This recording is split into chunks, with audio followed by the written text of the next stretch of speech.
I'm going to do the Facebook here in a minute.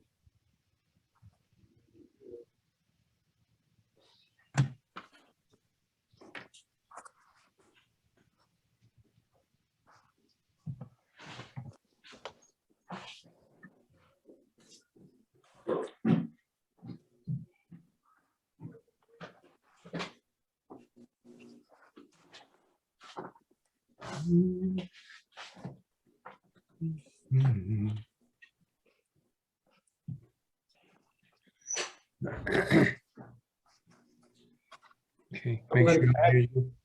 empty out the waiting room. Everybody goes on to mute here.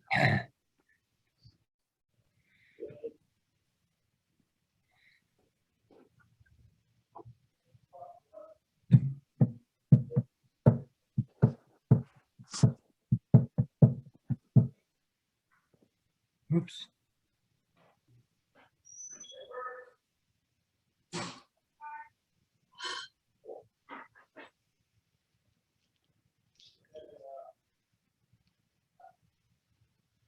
We're going to fill up for a pretty quick second to get ourselves started today.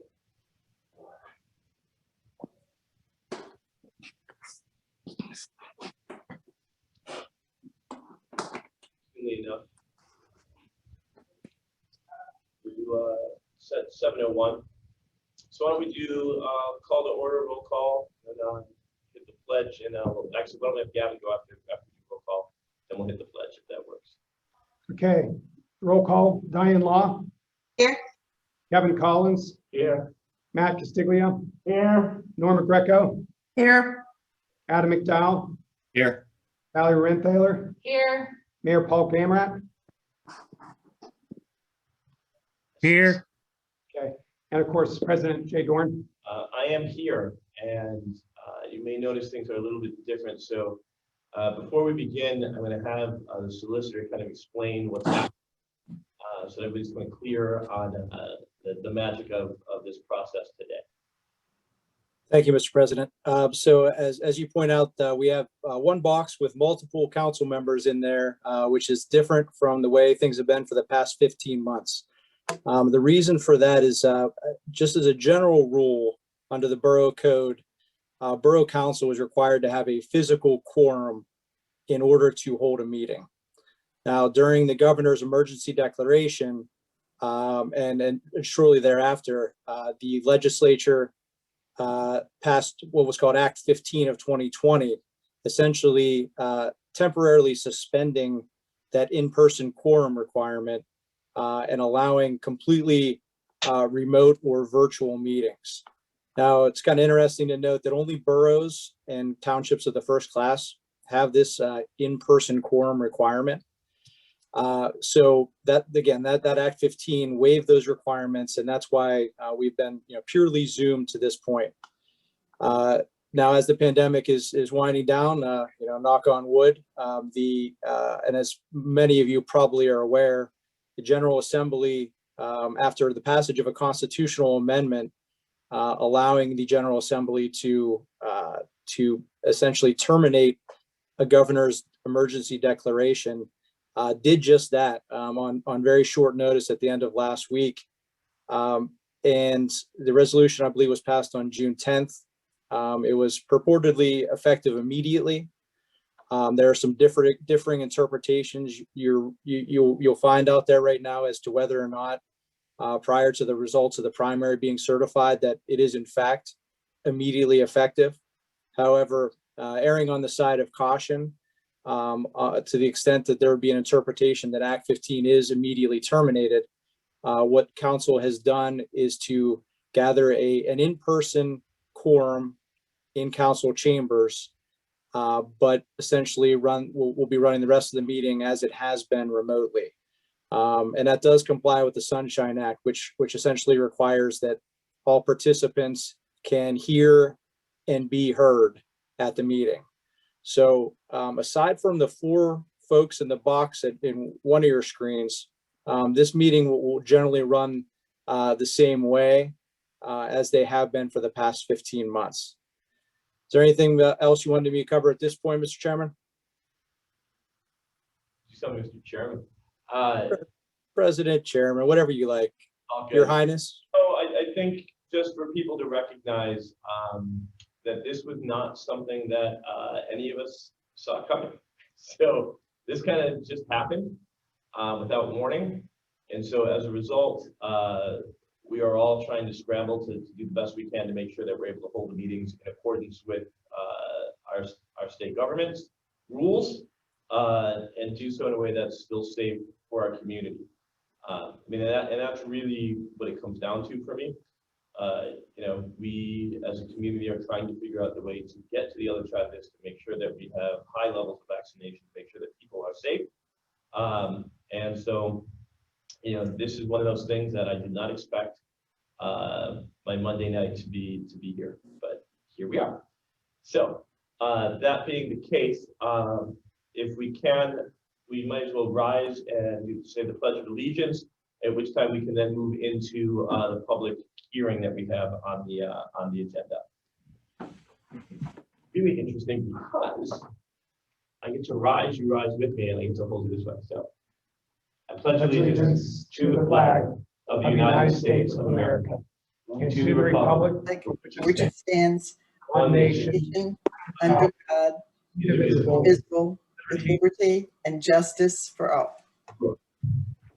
So I will say one thing about that in terms of having a few people in the room with me is that our Pledge of Allegiance cadence rolls a little smoother. Feels like we know where we're going. So at this time, I'm going to call to order the public hearing in relation, you just kind of lifted on me, I can't see it anymore, in relation to the Churchill Senior Community. And so as a matter of process right now, I am going to kind of turn this space over, allow for the applicants to present, and then allow comment. Anything I'm missing there, Mr. Solicitor? Mr. Just make sure whoever speaks identifies themselves, because I'm the court reporter, Aaron, and I have, I don't know, 30 boxes open. Yes, that was one of the things, Mr. Wawrzyniak, that we planned to cover here as far as ground rules. Mr. President, if I could just take a quick run through. That's why you're here. Fantastic. So everyone who's been attending the meetings for the past, and we're still off the record here, Aaron. Everyone who's been attending meetings for the past several months has heard my lengthy introduction and discussion about conditional uses, primarily as it pertains to the distribution center that's under consideration by the borough. At this particular hearing, what council is considering is also a conditional use. Same process. This has been discussed and recommended for approval by the Planning Commission, and is now time for the hearing before Borough Council. And it's up to Borough Council to hear the evidence and testimony that's presented to it by the applicant and their representatives, and then to make a determination as to whether or not the applicant has met the criteria in the code. In this particular instance, for multiple family dwellings that are related to the Churchill Senior Community Development. So I know that their counsel, Mr. McKeegan, will go over those criteria and how his client meets those criteria. But just by way of general process, the applicant will go first. When the applicant is done, Borough Council members will have an opportunity to ask questions, either of the applicant and their representatives, or potentially Gateway Engineers. I believe Dennis Flynn is on the call tonight. If there's questions that might be engineering related. And then once that portion is completed, there will be an opportunity for the public who are interested in this particular development to comment. So this won't be the general public comment. Public comment during the hearing here will only be that comment related to this particular development, this particular application. As Mr. Wawrzyniak stated, we do have a court reporter, so we have sort of upped the degree of difficulty when it comes to running a virtual meeting by moving to a virtual hearing. But in order to have a clean record, we need to make sure that everyone who is, before you speak, if you could please identify yourself and just wait just a moment before you begin speaking, so that Mr. Wawrzyniak is able to take down the identity of the particular witness that's speaking. There is some documentary evidence that is going to be presented. It's been provided by the applicant in the form of a presentation to the borough, and we'll let the applicant decide how they want that marked so that we have a clean record there. So, bear with us, everybody. This is, it's a little bit tricky to do this virtually, but I think if everyone is patient, we don't talk over each other, we should be able to get this taken care of. So once we go on the record, I will ask Mr. Graziani to confirm that, the proper advertising and posting has been done for this. So unless there's any questions from Borough Council members at this time, we can go ahead and technically now call the public hearing to order. All right, well, let's call the public hearing to order so that we can begin. Great. Thank you, Mr. President. This is the time and place for the public hearing on the Churchill Senior Community Development at 37 Garden Terrace, Pittsburgh 15221. That's parcel ID 372, G as in Gavin, 100. The proposed plan is to demolish the former Schaefer School and construct a private road with duplexes for senior housing. There will be 20 duplexes consisting of 40 units with a mix of 1-bedroom and 2-bedroom units, 31 bedroom and 10 2-bedroom. On February 3rd, 2021, the Churchill Borough Planning Commission recommended approval of the conditional use application, conditioned upon the applicant obtaining a variance from the requirement in the zoning code to have the development have direct access from a collector street or principal thoroughfare. The zoning hearing board did in fact grant this variance as requested. At this time, Mr. Graziani, could you confirm for the record that the property was posted and the required legal notices were published? Yes, we published the legal notices in the Valley newspaper, Valley Mirror, and the property was conspicuously posted in several locations several weeks back, and those were still remaining as of today. Great, thanks. And we can provide for the record those proofs of publication and photographs of that posting. Is that correct? Yes, that is correct. I can provide those to the reporter. Thank you. We'll make that the borough's Exhibit 1. At this time, we'll turn it over to Mr. McKeegan for the applicant's presentation. Thank you, Gavin. For the purposes of the record, my name is Kevin McKeegan, spelled MC capital K EEGAN. I'm a partner with Meyer, Unkovic, and Scott, and we are counsel to Churchill Senior Housing, which is an affiliate of Trek Development Group. Gavin, before I launch into my short presentation, did you want to swear in any of the witnesses, or are you not going to do that for tonight's proceedings? Thank you, Mr. McKeegan. We will do that. Mr. Wozniak, if you could go ahead and just swear us in virtually, we'd appreciate that. Anybody that's going to give testimony, raise your right hand. Do you swear to tell the truth, the whole truth, and nothing but the truth to help you God? I do. I do. Thank you. I do. I want to also express on behalf of the applicant our appreciation to Borough Council, Borough staff, and everyone on the Borough side involved with this project. The cooperation here has been admirable, and we do appreciate that. As Gavin indicated, this is an application to develop multiple family dwellings on property which is located in an R3 zoning district. I'm not sure who's controlling the screen, but if we could go to page 2 of the applicant's presentation, that would be helpful at this point. Mr. McKeegan, this is the borough manager, Alex. I did allow for John to be a co-host. So Okay. John, if you want, you can go ahead and on behalf of you and the rest of your team, go ahead. Can you Okay, see that? Yes, sir. We can see it, John. Thank you. So we have prepared and submitted to the borough a 22-page PowerPoint presentation, which the first page of which is now on the screen. We would like this entire package accepted as applicants hearing exhibit 1. I don't believe there'll be a hearing exhibit 2 because this package is complete in and of itself. But this is our presentation package, and we'll be referring to it throughout this evening's proceedings. So John, if you could go to the next page, please.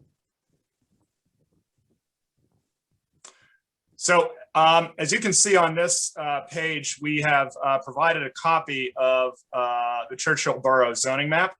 The property is the roughly rectangular shaped piece of property in the southeasterly quadrant of the municipality to which the red arrow is pointing.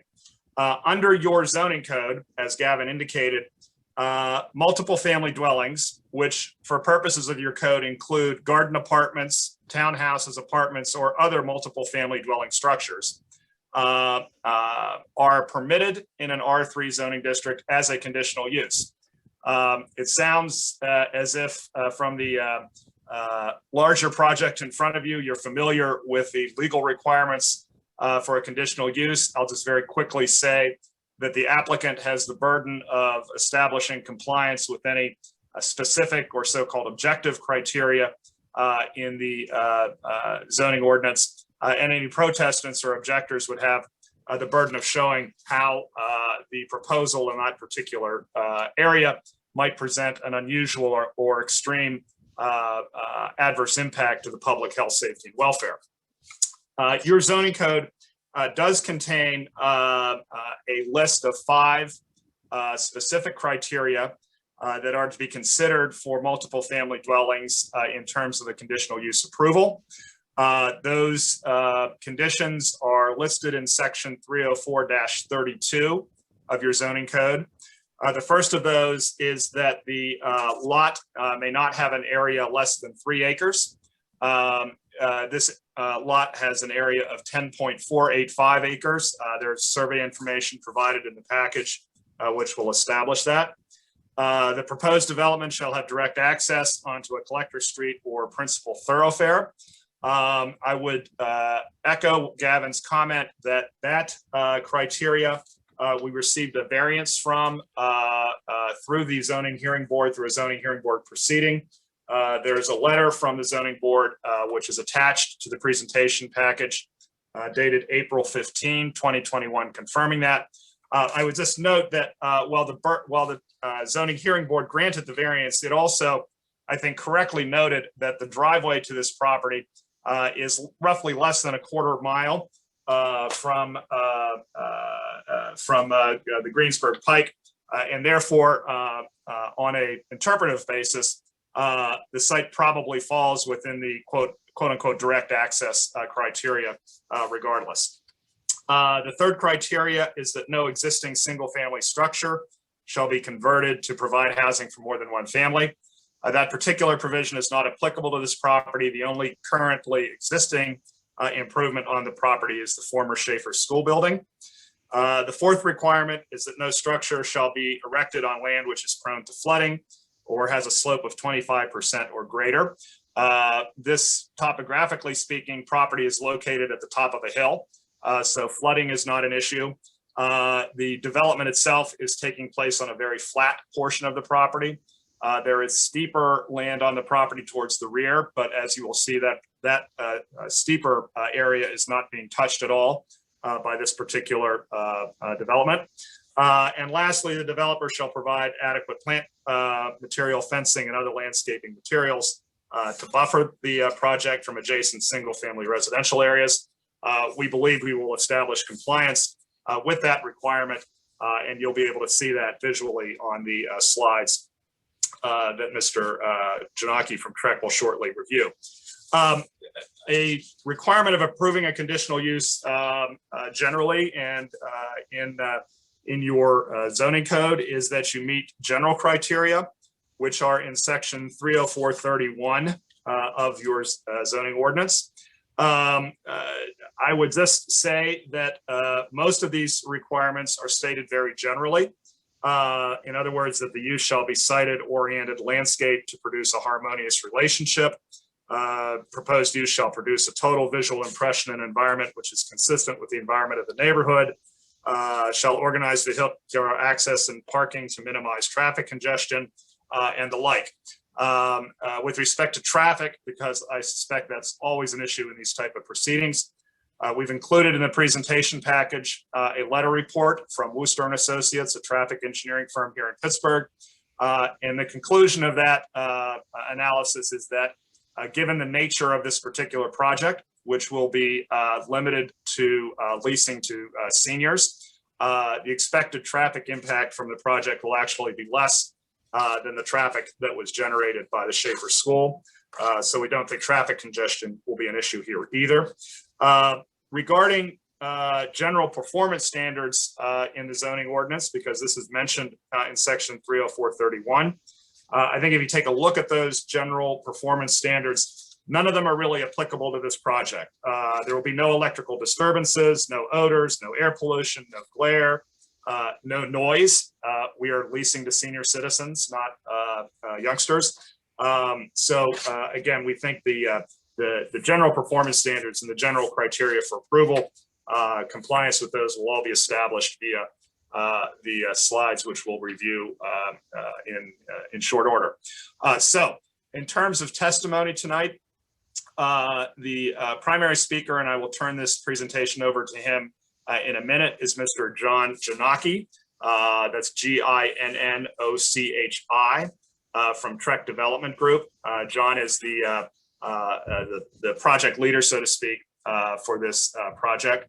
We also have available, to the extent questions come up and they are appropriately directed to them, Kevin Wagstaff, Wagstaff, from the Perfido Weisskopf architectural firm here in Pittsburgh, and Kimberly Gales Dunn, D-U-N-N, the land surveyor and engineer for the project. So with that, unless there are any immediate questions for me, I will turn this over to Mr. Giannocchi. Thanks, Kevin. Just one correction. The spelling of my name is Ginnocchi, one N. Sorry, I apologize, John. That's okay, no problem. I'm going to give a really brief overview of the project, kind of the financing of the project and so on, and then I'll run through the slides and show you what this looks like. So, as was mentioned several times here, this is a 40 unit senior development. Senior meaning 62 plus. Anybody that lives in this development must be 62 plus. Married couple, both people have to be 62 plus. This is a low-income housing tax credit financed project.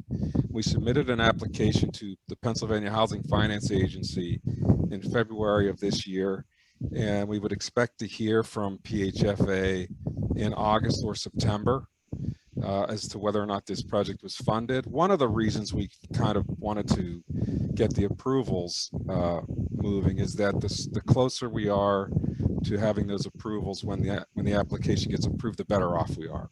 So it helps us move the project along faster and actually gives us points with PHFA. So we wanted to get the approvals. There's two fundamental issues or program requirements with Pennsylvania Housing Finance Agency and low-income housing tax credits. Number one, all the people that live in a low-income housing tax credit unit has to make an income or have an income below 60% of the area median income. So in Allegheny County, for one person, that's $33,600, and for a two-person household, that's $38,400. That's a fundamental program requirement. The other fundamental program requirement is that we have to have a 35-year affordability commitment. So it would be a restrictive covenant on the property that it would remain affordable and senior for 35 years minimum. It's a very competitive process. PHFA funds about 30 projects a year, and they get anywhere from 70 to 120, sometimes 150 applicants. And you're competing across the state of Pennsylvania. So it's highly competitive. Sometimes it's difficult to get a deal funded the first time. We would propose, if we didn't get funded the first time, that we would submit the application a second time next year. But we'll find out soon whether we received funding. Because this is an income restricted property that is below 60% of the area median, we have the rents are range between $700 to $78 a month for a one bedroom to $1,000 for a two bedroom. That includes all utilities.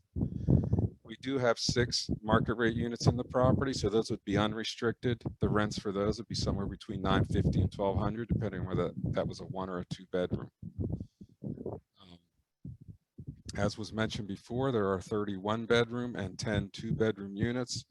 Every unit has a garage. You could see obviously right in the middle of the picture is the existing school and the surrounding neighborhood.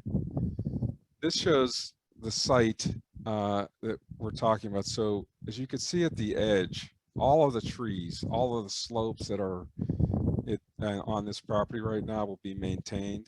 We will not grade into that area. There'll be a buffer area.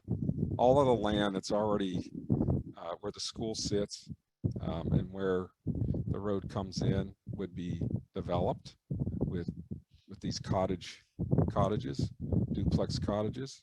But again, all of the perimeter will be left untouched and will be buffer zone. This is a drawing of what we think the buildings will look like. This is very schematic at this point. It's not finalized, obviously. We have to go through a process of design to flesh out all the details of the buildings, but this is what we think the cottages would look like. Another angle, another view of the cottages.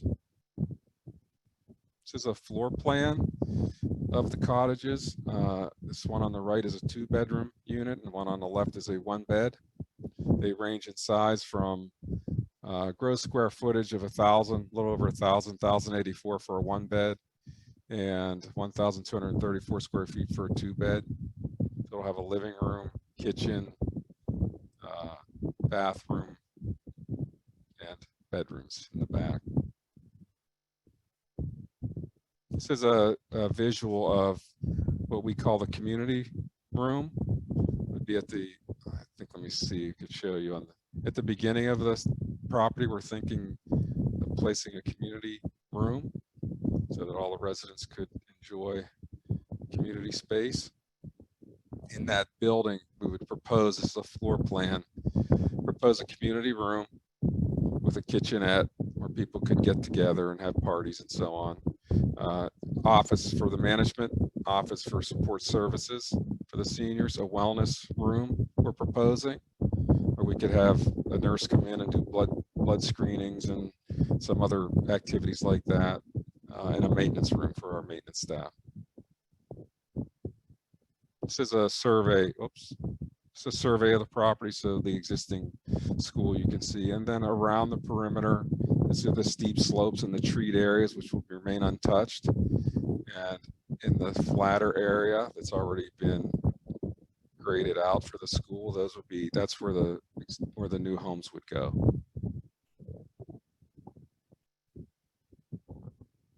This is just a site plan that shows a little more just in color, but you could see this walk path that we're proposing coming into the community around the exterior of the site, coming through here and back around. We know a lot of people like to walk that site. We want to allow people to continue to walk the site, use the site there and walk around, walk their dogs, etc. And also connect to an existing sidewalk that takes you down to Stevendale.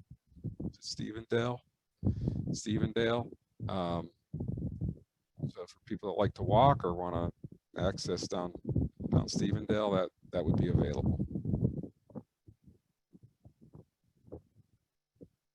So it's just a utility plan, shows where the utilities will run through the site. If there's any particular questions from the engineer about stormwater or site, there is a proposed pond here where the stormwater would go, but please ask our engineer. There's just a landscape plan. I know it's hard to see on this, but again, all the site trees around the perimeter stay, and we would have nice landscaping throughout the site. This is the letter from the from your attorney regarding the zoning, our zoning approval, and our engineer's letter, traffic engineer's letter. Anybody who has questions about that. We would expect to hear again, as I said, from PHFA August, September. It will take us approximately 8 months to get to a closing. So if we find out in August we got an approval, about 8 months to get to a close on the financing, 12 to 14 months construction. So sometime this summer 2023, we would have units ready for rent. That's the presentation that I have today.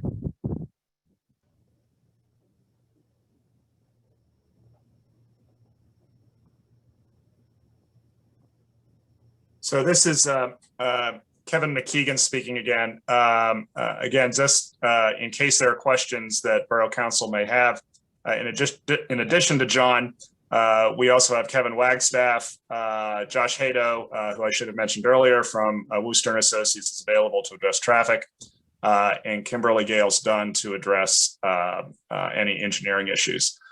Just to sort of sum up, this will be a rental project. It's not going to be a for sale project. The cottages really fall within the category of garden style apartments as contemplated by the zoning ordinance. We view the community center, which John described as the functional equivalent, so to speak, of the office and community room in a more vertically designed multifamily situation. So it really is kind of an ancillary use to the primary use of the multifamily rental dwellings. Again, we're happy to answer any questions. We believe we've established compliance with both the specific and general criteria, and we look forward to continuing to work with the borough throughout the rest of the land development approval process. So with that, we're happy to answer questions. Mr. McKeegan, this is Gavin Robb. I just wanted to, for the public's information, you will be coming back separately for land development approval to iron out the things like stormwater and the other more site-specific development standards. Is that correct? Absolutely correct, Gavin, and thank you for bringing that up. This is, well, we could have potentially combined conditional use with the site development process. Because of the peculiarities of the financing that John described, we're kind of separating those. So once we get past conditional use, once we know the financing is placed, then we'll come back to the borough for specific site plan approvals, at which time we'll provide more details on the stormwater calculations, how the pond will work, and engineering details of that type. Thanks for that clarification, Mr. McKeegan. Mr. Graziani, would you mind, or whoever's got the screen, maybe putting us back in Hollywood Squares mode? Thank you, I appreciate it. So at this time, if there's any questions from any council members, whether it's for the applicant or any of the applicant's consultants, now would be an appropriate time. If you have questions for any borough consultants, myself, Mr. Flynn, feel free to ask those as well.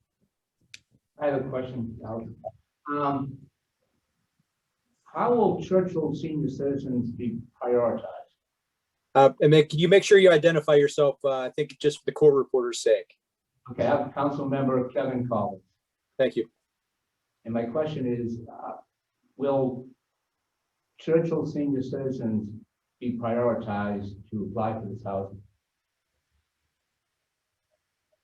Well, I don't think we have a specific prioritization for any specific population. There would be an application process. I guess what I would say is we'll advertise locally that, and it'll be happening right there in your community, that we would advertise as to when applications would be received. I would expect there's 40 units. It's not a lot of units. We had a market study done. There's quite a few seniors in the area. I think we would get a lot of applicants, probably way more than we have room for. I mean, that's always the hope, actually, that you have more applicants than you can house. So I think from a fair housing perspective, we would advertise and give everybody an equal shot to apply for housing in this new development. Okay, thank you. Council Member Matt Castillo, I have a follow-up to that question. If there's going to be, it sounds like probably a lot of people competing for a small number of units, how will those applicants be weighted and how will the process be kept, I guess, fair? I mean, typically it's a first come, it's advertised on X date. We're going to open up for applicants. We typically, during the process, we get a lot of calls because people live close, drive by. They'll call us and we keep an interest list and we let people know what's happening, and they would get notified that on X date we're going to accept applications. And there's a qualification process. It takes where income is checked and screened and third-party verified. Some people don't make it because they either have too low of an income or too high of an income. But as I said, we do have some market rate. We have a few market rate units in this property. It gives us a little more flexibility. So when somebody's over income, sometimes in a full tax credit property, somebody's over income, they just can't get in. Well, in this case, we do have some market rate units, so we can help some folks that will be over income. But yeah, that's the process. We would advertise and take applicants, and first come, first serve is typically how it's done. Thank you.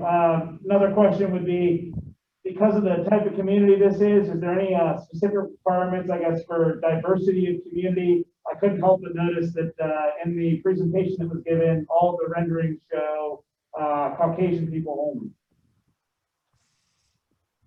only. From a fair housing perspective, there's there would be a fair housing marketing plan, and you would reach out to folks who wouldn't normally look at Churchill, perhaps. So from that perspective, I don't know, that's just something we would do typically, is go to places where folks aren't from Churchill or don't know about Churchill, to give folks an opportunity to look at Churchill.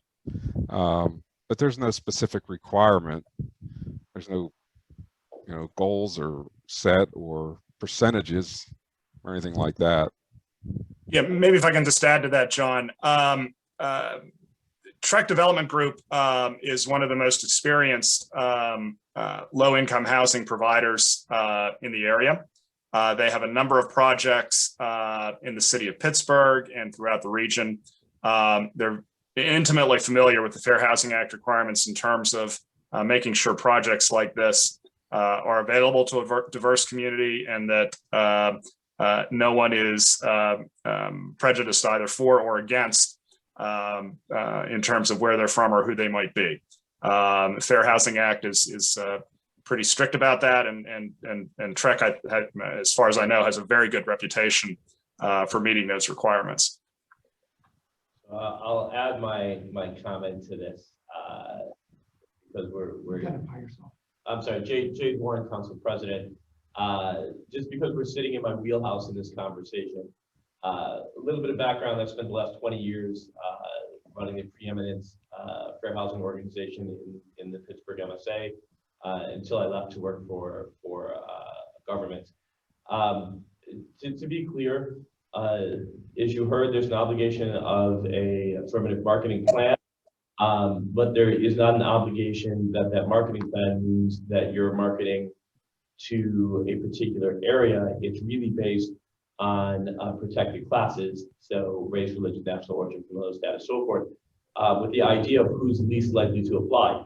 One of the kind of interesting spaces for Churchill, and one of the reasons that I love Churchill, is that Churchill has diversified in a way that we have senior citizens of different races, different religions, who different national origins, who all can benefit from access to this type of senior housing. So yes, to the point that my colleague says in terms of ensuring diversity, but also to the point that we have diversity here at Churchill that also needs that senior housing. So both things can be true simultaneously. So I'll back out of my fair housing space and back into my council space. Other questions from the council?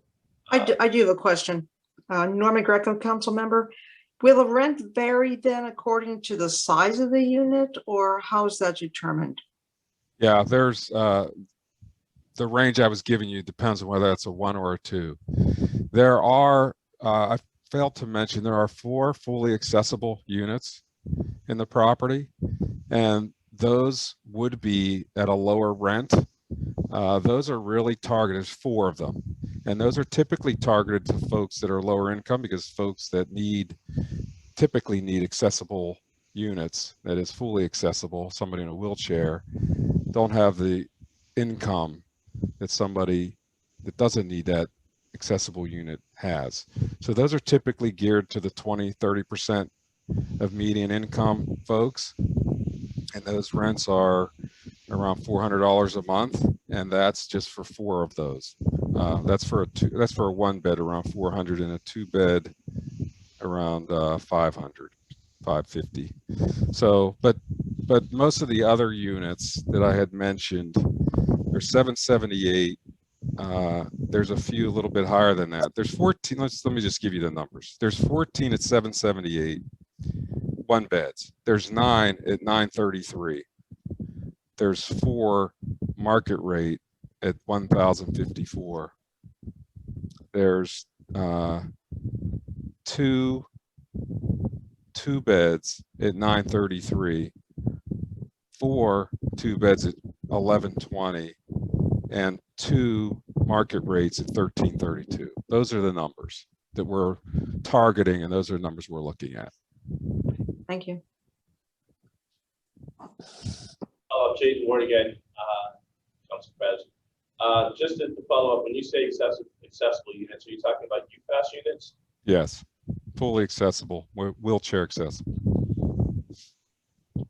Uniform federal accessibility standards, FYI, I forget the acronym. So.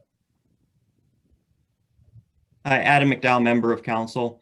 As far as maintenance, I saw that you were putting in that sidewalk, other sidewalks. Is Trek responsible for snow removal in the winter? Also landscaping, cutting grass, any other landscape? Yes. Responsible for all? Yes, Trek is not only developing it, we're an owner and managing the property. So we would take care of all those things, all the maintenance activities. Councilmember Matt Castillo, would that also include the spur road, I guess, is that private road? I'm sorry, could you repeat that? I said, would that also include the road plowing for up through the units? Yes.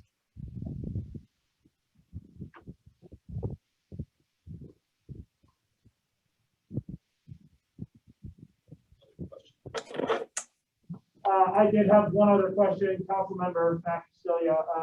What is the current traffic without the Schaefer Elementary School on Garden Terrace? I didn't see that in any of the engineering analysis.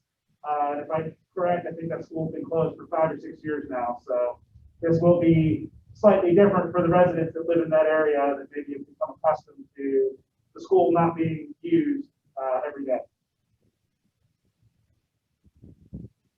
Who was that speaking? Who was that speaking?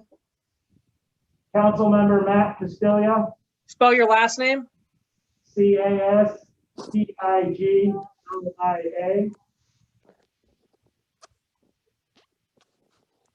Full first name Matthew, Matthew.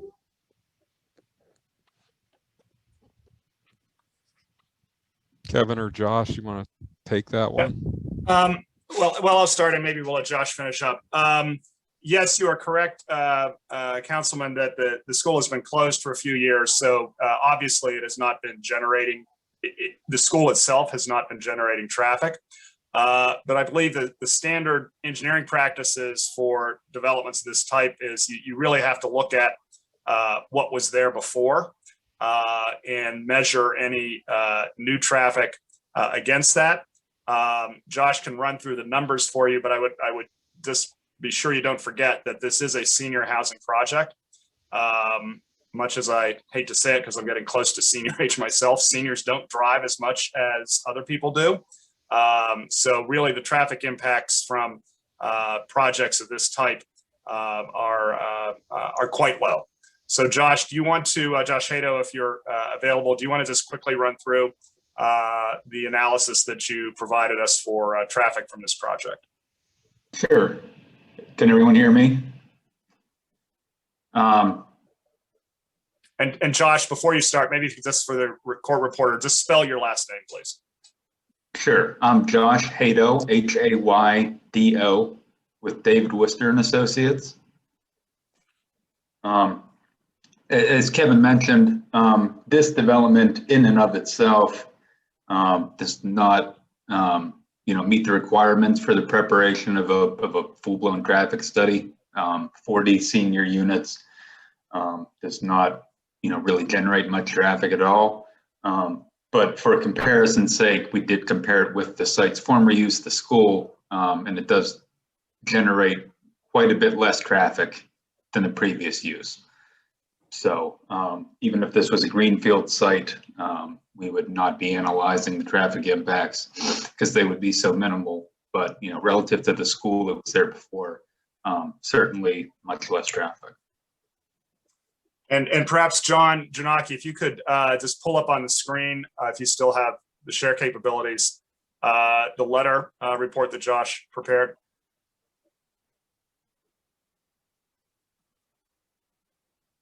Not sure if I think it starts on page 18 of the presentation. I'm not seeing that I can. Oh, here, share screen. Okay, sorry.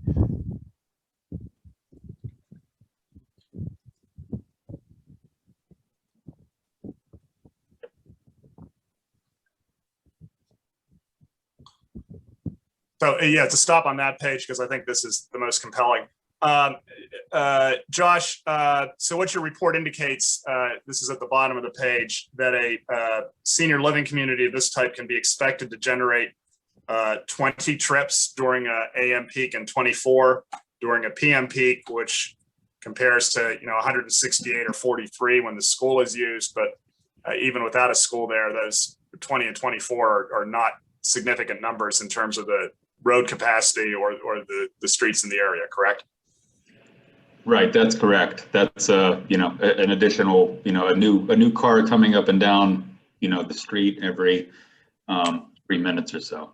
And that's in the busiest time of the day. Thank you. Unless there are additional questions from council, at this point, we can move on, have comments and questions from the public. My suggestion would be just to keep things moving efficiently, that we just allow any members of the public to comment or ask questions. And I just ask the applicants team to jot down potential responses so that we'll give you an opportunity at the end if there's sort of a wrap up closing or any items that you want to address. So at this point, Alex, I don't know if you want to run the public portion of, or if there are any members of the public who want to comment. Sure. And Gavin, will they have I'm sorry if you already said it, the 3-minute time limit? No, they're permitted to testify. Since it's a public hearing rather than public comment, they can go beyond the 3 minutes. Thank you. So what we've done in the past is ask that you raise your hand if you would like to make a comment or ask specifically a question to the applicant. And again, as Gavin said, at the end, the applicant can address those as needed.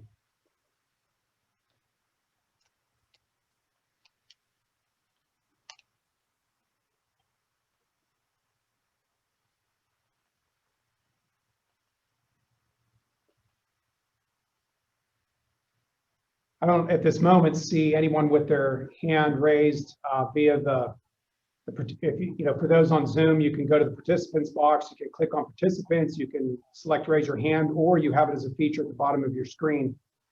And I don't, as I scroll through, notice individuals who are asking to speak on behalf of the community. So with that, Gavin, I don't know if we needed anything from Dennis, our borough engineer. I know he's made comments, and those have been provided to the council, and they will consider those comments when putting together their decision.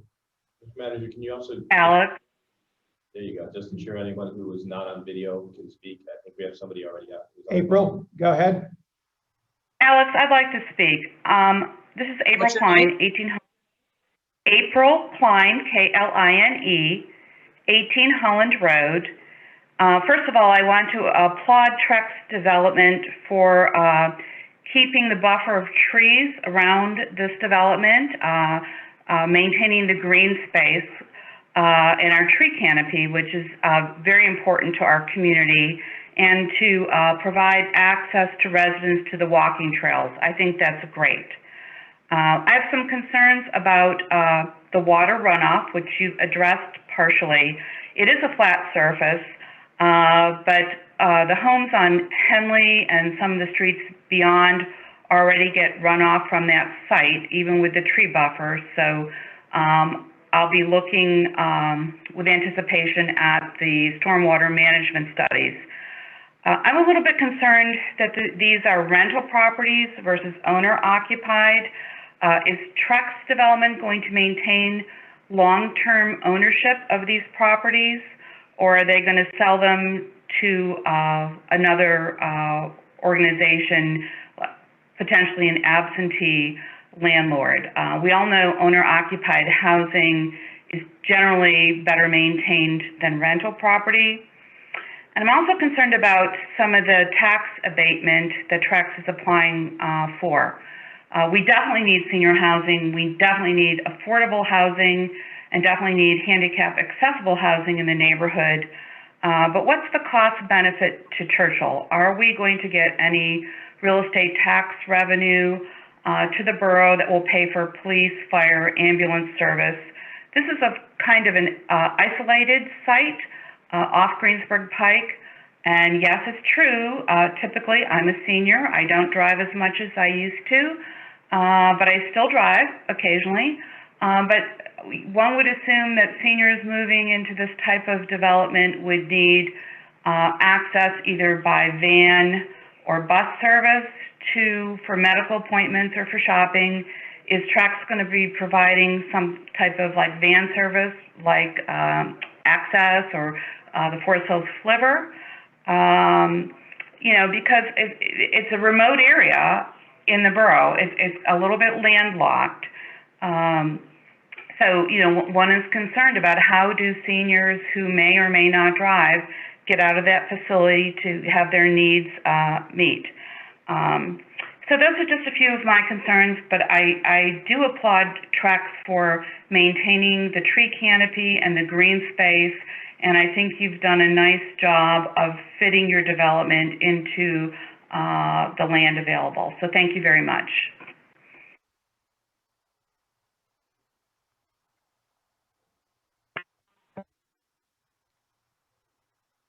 Are there other comments from phone?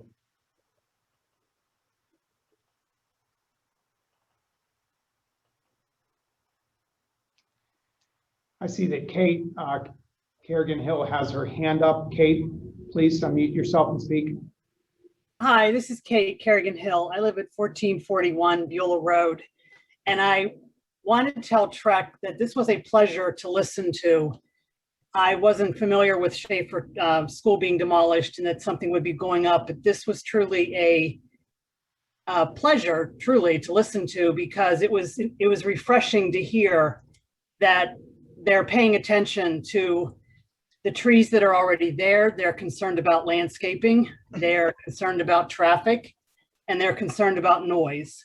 So it was truly refreshing to hear that someone, a developer, is paying attention to what is already available and also what is necessary and what is required. So thank you to Trek.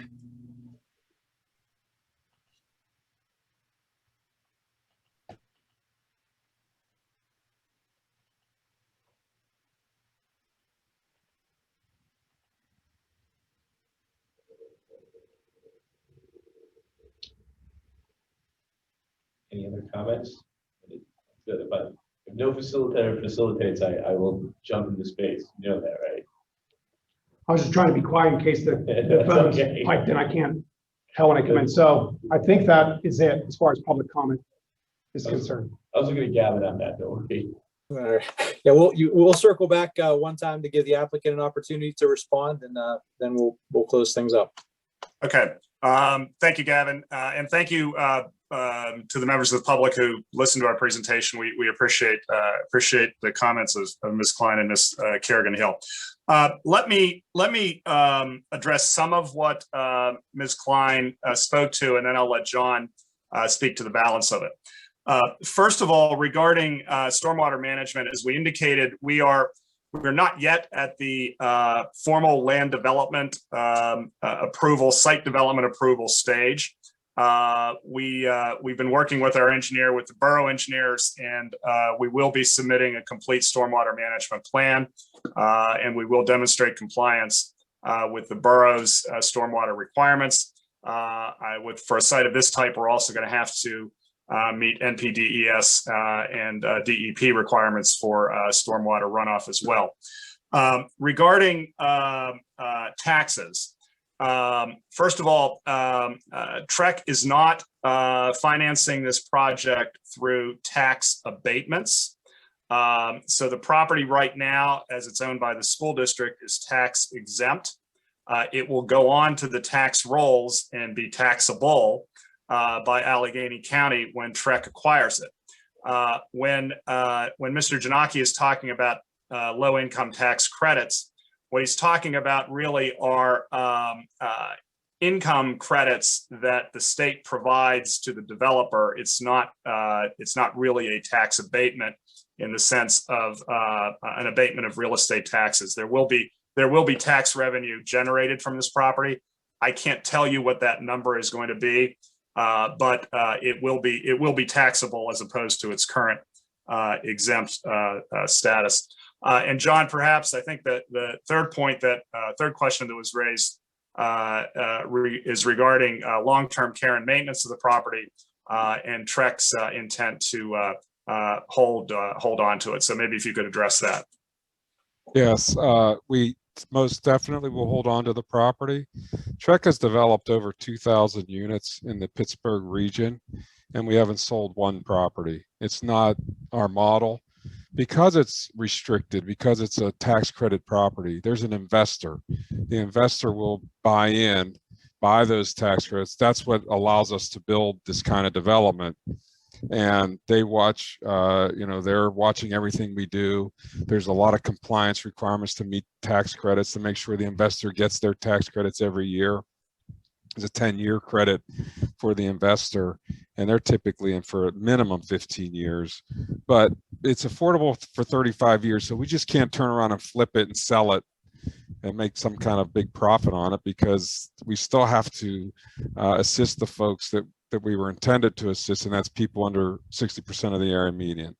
And the incomes are somewhat restricted. So if we were doing a full market rate development, the numbers I mentioned earlier, the $1,400 a month rent is what we would be looking to get for all of the units. So there wouldn't be, it would be, people that make substantially more than $30,000 a year to pay that kind of rent plus utilities. So yeah, we would not plan on selling it, and we haven't sold any of the properties we developed in the last 25 years.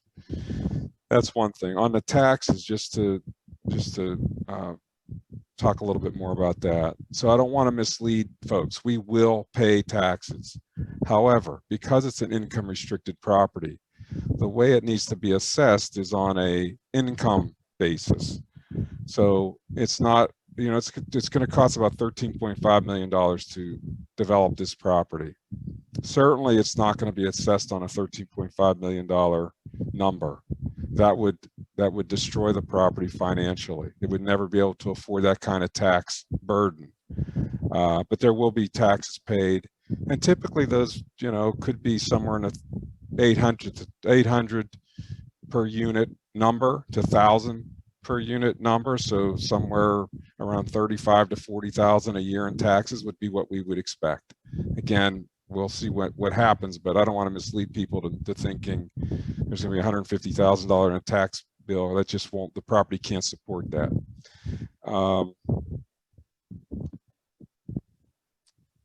Was there anything else? Obviously, stormwater management, we, as an owner and a developer of property, I do not want to cause problems for people downstream, downhill.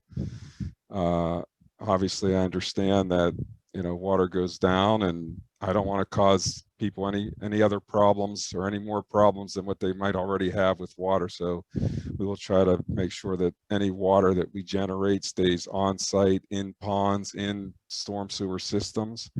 We'll work hard to do that and make sure our engineer designs that properly. John, this is Alex from the borough. Yeah. There was a concern about access and transportation and so forth. Yeah. In terms of van access, I mean, we would use whatever is available in those neighborhoods that we could, help with folks that live in our development. We do have a supportive service staff that helps seniors. We would have somebody assigned to this property at least maybe 15 to 18 hours a week or something like that. We have management staff that will be at the site. So we will reach out and use whatever services are available to help people get where they need to go, to get to doctor's appointments, etc. I don't have anything specific right at this moment. I mean, Trek doesn't have a van. We don't, we're not going to transport people in that manner, but we'll use the facilities and the services that are available and try to get whatever we can for the folks that live there.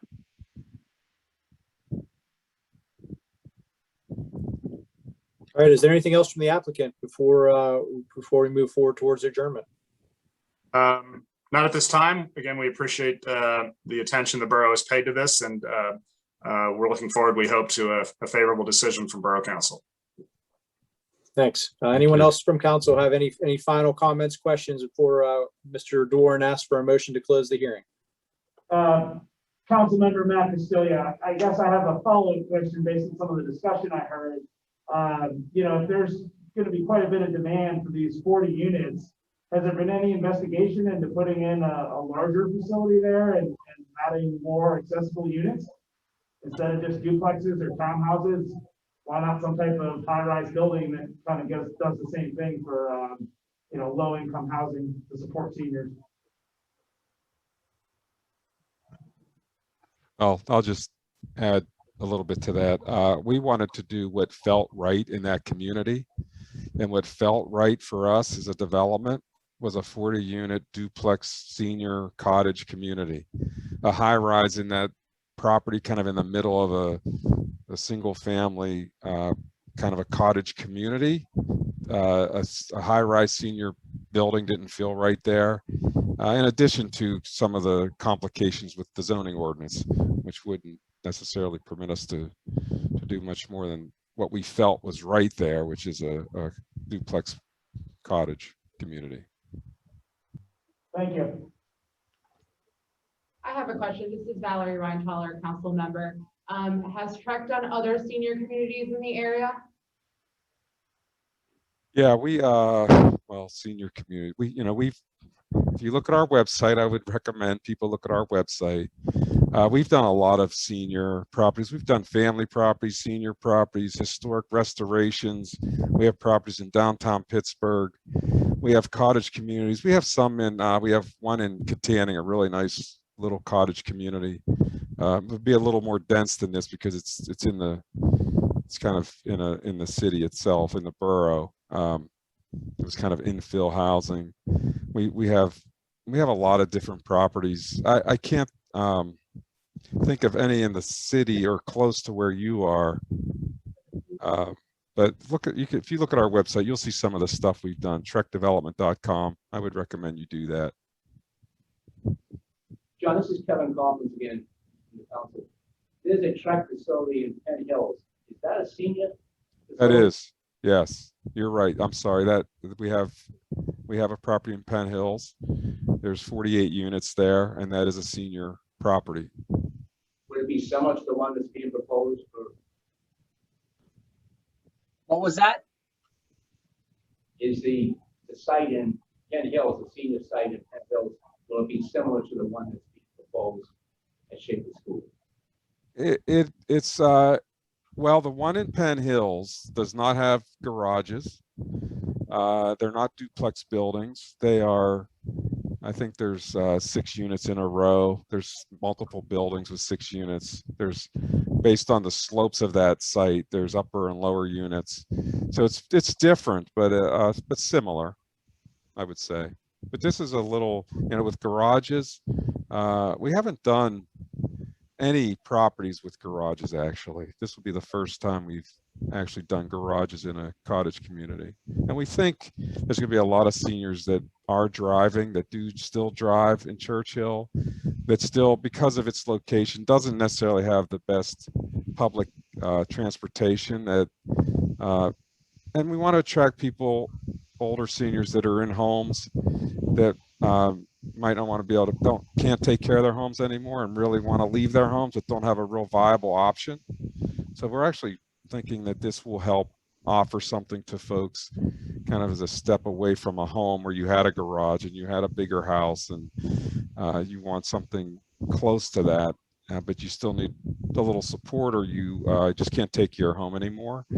So we think this is a viable alternative, and we're offering garages there, and we actually have not done that anywhere else. This is Jay Warren, Council President. I have no questions, just a comment, and also other. Can you move closer to the microphone? I can also just speak up a little bit if that works. Yeah. So I was saying, Jay Warren, Council President. I don't have a question. It's a comment based on some of the discussion.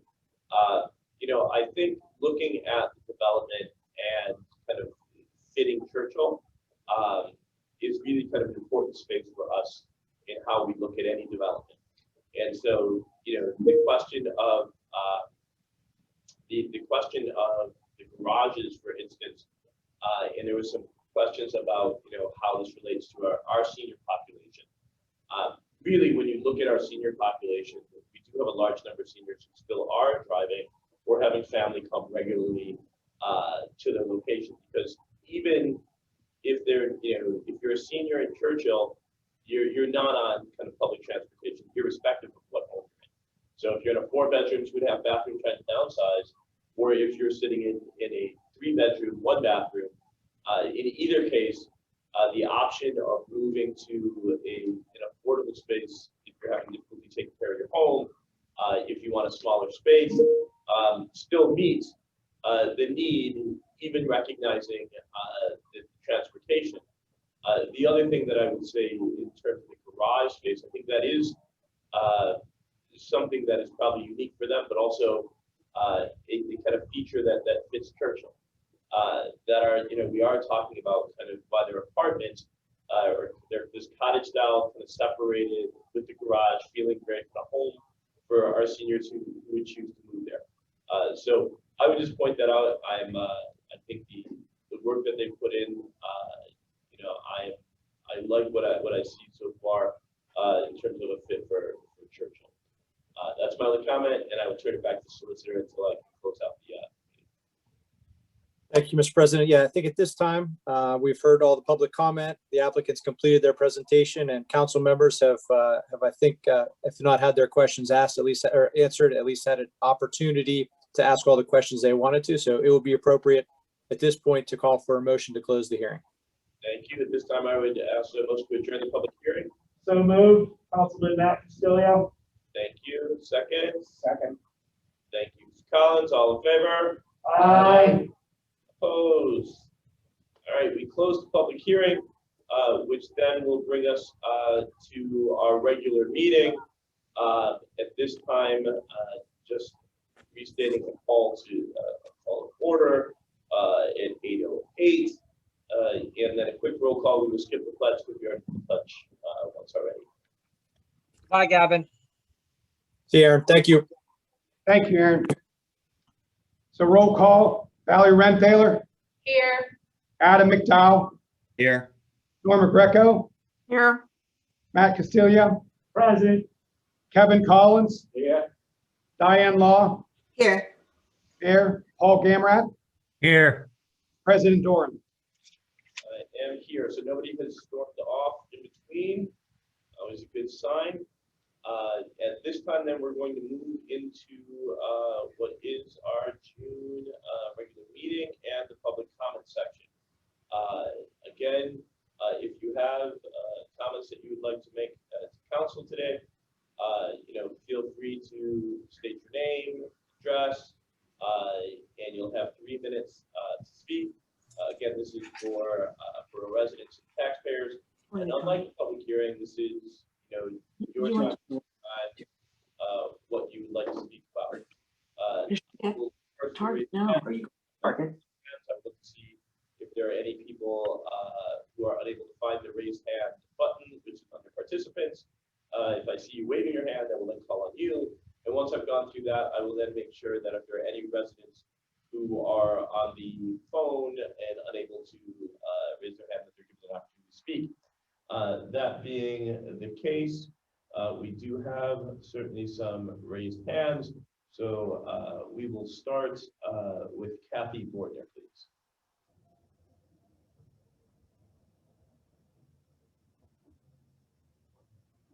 Kathy, the floor is yours if you want to unmute and speak.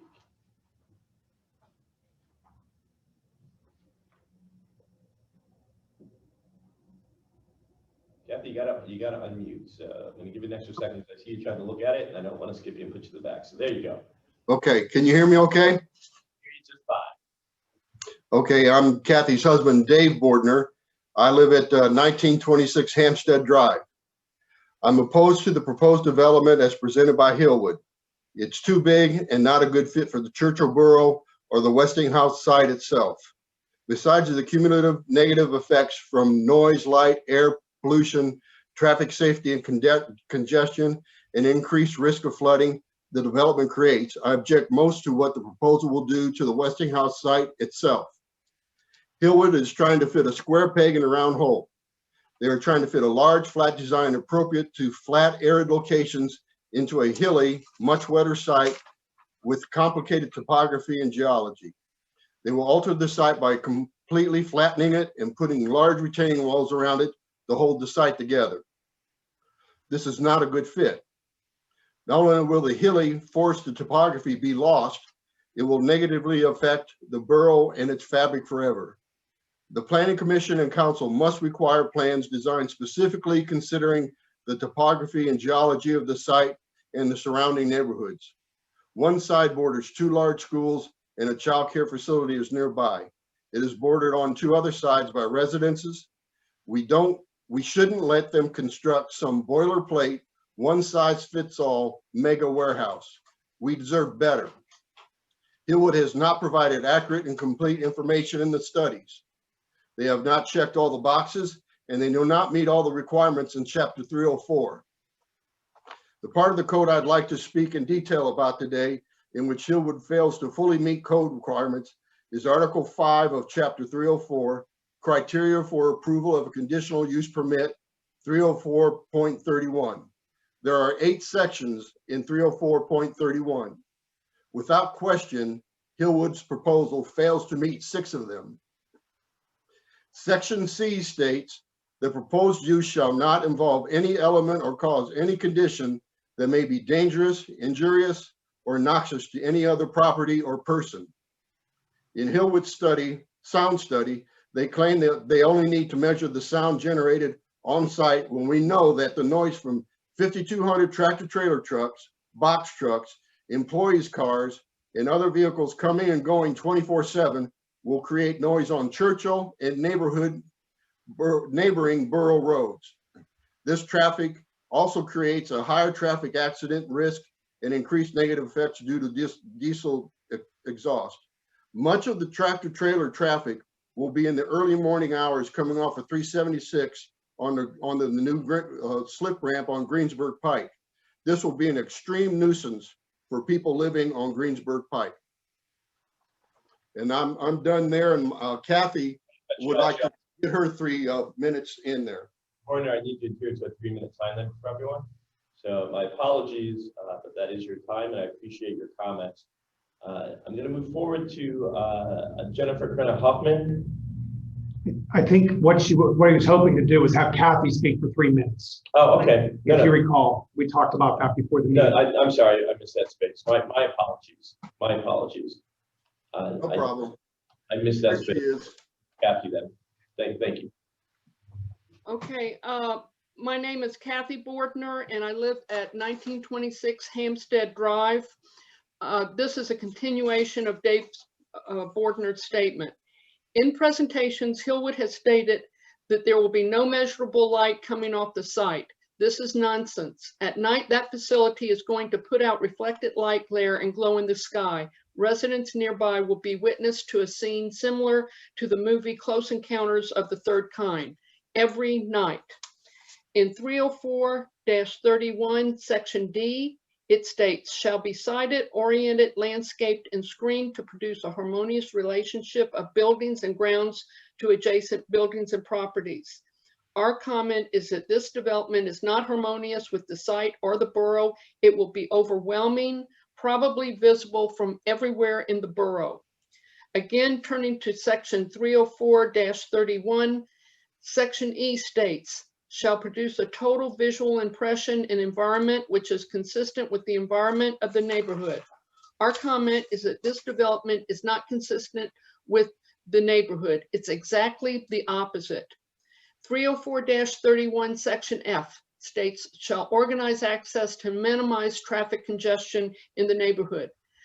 Our comment, this facility is not designed to minimize traffic. Its sole purpose is to put trucks on the road. That's the Amazon model. Hillwood's trip traffic numbers indicate 5,200 total trips per day. 1,500 employees will make 3,000 trips per day. Hillwood states that there will be 700 semis per day. There will be many more trucks coming in and out of that facility than 700. It has 49 loading docks. If there are only 700 tractor trailer trips per day, then this facility is massively overbuilt. With what we know about the operational efficiency that Amazon claims to have, 700 trips is a small fraction of the number of trucks the facility is designed to handle. There are another 1,500 trips per day. These are probably vendors, service vehicles and such. These will come from every direction and not just be on I-376. The language in the code was put there for a reason, and that is to protect the residents of Churchill from harmful developments. Chapter 304, as a legally adopted code, has a force and effect of law. Use it to say no to this controversial use permit. I urge you to deny this current application and require Hillwood to do better, much better. The current and future residents of Churchill deserve it. Finally, we bought our home on Hampstead Drive in May of 2019. We were aware that the old Westinghouse site was going to be developed. We would never have purchased a home 792 feet from this site if we had known what was planned for it. Thank you very much. Thank you, and thank you for your comments. We're going to move forward now to Jennifer Huffman. Thank you. My name is Jennifer Corona Huffman. I live at 1618 Williamsburg Place. I'm going to speak about the proposed Amazon development. We have repeatedly heard from Hillwood in their studies on congestion and traffic that these studies are sound, that they meet Churchill conditional use ordinance. This is false. Here are some outstanding questions that we have repeatedly asked, yet no one has answered. What happens if truck traffic does not remain evenly spread out per hour, as the data tries to imply? Who will stop Amazon from sending trucks out at rush hour, which we were told they would not do? Who will stop trucks from using alternate routes to avoid inevitable backups on 376? What is to stop Amazon from increasing truck volume each year? What's to stop trucks from idling longer than the 5 minutes that we've been hearing about? How do you keep trucks from blocking the box coming off McCready if the new traffic lights are not in sync, or even if they are? And the answer of we will have signage is not a proper answer. What about the 1,500 cars that the workers will use driving in and out each day for 3 shifts to go to lunch or on breaks? And what about the smaller Amazon vans and box truck traffic? There are certain streets that have weight limits, and these vans and these box cars or box trucks are going to then be traveling on our roads delivering goods. What about traffic during the lengthy construction phase? The conditional use ordinance has very strict protocols on this, and we have heard no details on this. The more I learn about this project, the more strongly opposed I am. Council, I urge you, use the many detailed objections residents have outlined and stop this project from moving forward. Thank you. Again, thank you for your comment. We're going to move forward now to Sandy Fox. Good evening. My name is Sandy Fox and I live at 38 Holland Road. I've been disturbed by a recent discovery in the past week related to the proposed Amazon distribution center.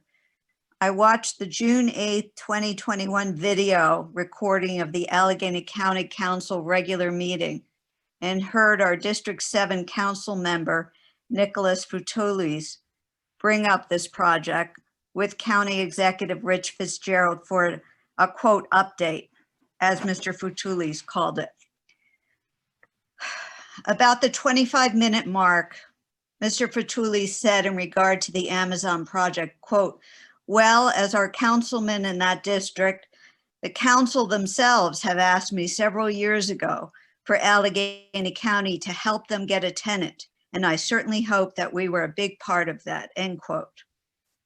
To which Mr. Fitzgerald responded in part, these are excerpts, quote, yeah, we've been very supportive, as has Senator Costa, Congressman Doyle, the local council members. Been a lot of work been going into that. It's a wonderful, wonderful location, wonderful facility, obviously needs some upgrades, but we'd like to see opportunities for that part of the county. And Mr. Futulis ending with, quote, well, I'll be delighted when it happens, end quote. My blood was boiling listening to this and their delight. While Mr. Fitzgerald and Mr. Futulis seemed to delight in the prospects of Amazon coming to Churchill, their reference to Churchill Borough Council members and other elected officials making this happen is very disturbing. This project obviously has the blessing of the Allegheny County Executive and perhaps Senator Costa and Congressman Doyle from his remarks. But Churchill Borough Council too, the council who has indicated that this is the property owner's decision and you just review whether or not the application meets the conditional use criteria. Really? You who are not to give your opinion ahead of a vote so as to appear unbiased? What I want to know is how long has this been in the works? The Churchill Borough Council is not impartial when it comes to this development, evidently. I ask that you vote in accordance with the will of the Churchill residents who you are elected to represent. Thank you. Thank you for your comment. Just a quick thing to state, just for clarity. Council members have not had conversations in any direction about this development with anyone other than to state that, we want to see development that fits Churchill. Quite frankly, we've never spoken with Mr. Futulis. In fact, I haven't spoken with him in years as we've tried to bring anything here. We have met once with Mr. Fitzgerald, but probably not the conversation that you're speaking of because it was the opposite direction. But as this is and this was before there was any applications or any process, we'd only voiced our concerns. I want to be clear about something because one of the things that I think our residents deserve to know is that the council does maintain a position that is one of unbiased. You need to understand we're your neighbors. What happens here affects us just like it affects you. So if there is an attempt or a statement to impugn the integrity of council, I will stop and make that comment because I'm very clear on all of our council members on what they stand for and why they're here.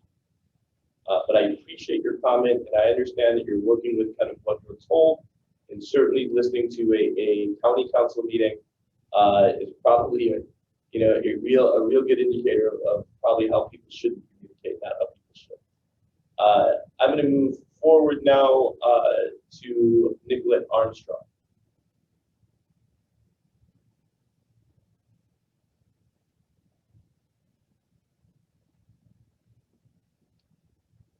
Nicolette, I know you're saying very important things. I just need you to unmute so that we can all hear them, and that would be outstanding.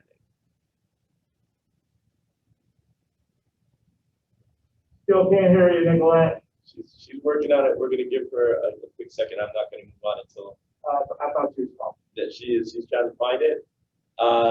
Nicolette, if you are okay if I move forward while you look for that, if you just want to give me a quick thumbs up. Okay. There you go. I'm glad I waited. You hit the mute. You hit that mute. Nicolette, the floor is yours. So am I off again? You are with us. Yep. Oh, okay, okay. I'm Nicolette Armstrong, 440 Woodland Hills Drive. What a difference between Trek and Hillwood. I mean, the presentation, when he said a big high-rise wouldn't fit in Churchill, I'm sure you all agreed with that. It was a wonderful production, presentation. Okay, this is what I want to say, because Hillwood is getting on my nerves. None of the reports submitted by Hillwood or its contractors deal with the uncertainties surrounding predicted impacts, even though the phenomena being dealt with, such as traffic, congestion, stormwater, and noise, have significant innate variability. This is a major failure and can lead to catastrophic and irreversible outcomes, which will violate the zoning code meant to protect the residents of Churchill.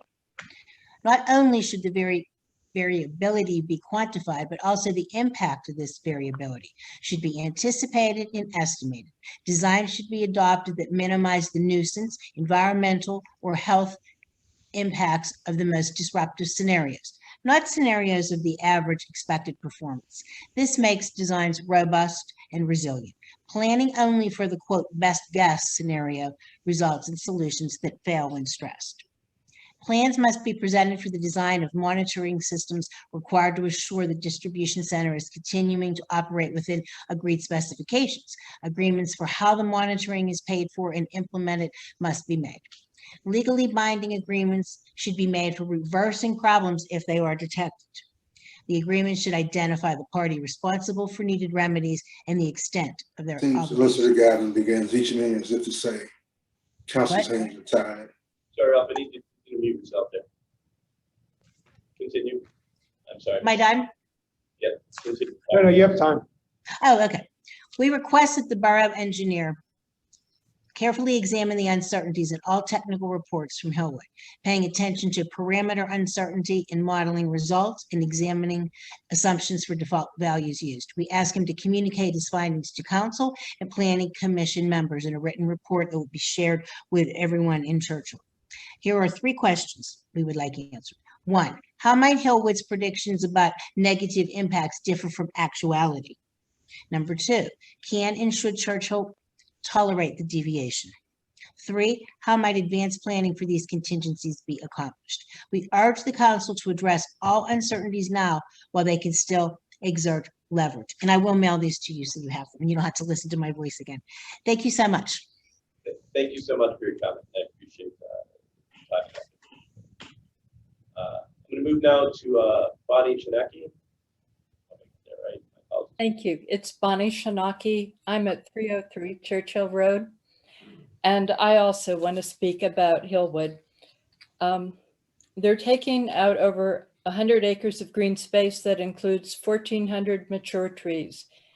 Hillwood would have us believe that most of the trees are invasive, dead, diseased, or prone to disease. They want to take out a naturally wooded terrain because it's doing what naturally occurs. They want to destroy a forest for being a forest. Here's an idea. Why don't they design a facility and create a plan that will keep the trees, manage them, make it a better forest? Hillwood would also have us believe that the small trees they plan on planting in the parking lot and surrounding areas are just as good as what they are taking out. Nonsense. We've already heard testimony regarding the difference between mature trees and newly planted trees. There's no comparison. And they would have us believe that sometime in the near future, trees planted in a parking lot whose root growth is stunted from being planted in compacted subsoil and also have restricted access to water and exposure to excessive heat will somehow be equal in size and environmental impact to those they are taking out. This once again is nonsense. These newly planted young trees will be susceptible to disease and early death. On the retaining walls, they would have us believe they are being built so they can save more trees. Nonsense. We know they have to build the retaining walls to hold the massive building, parking lot, and almost 15 acres of fill from falling apart. The stormwater system is large and complex. The facility and parking lot design requires 100% increase in impermeable surface. It will have huge amounts of runoff during frequent heavy rains we've been experiencing recently. The system requires constant maintenance. It is just one human error away from significant flooding event that will affect areas of the borough that have already been flooded.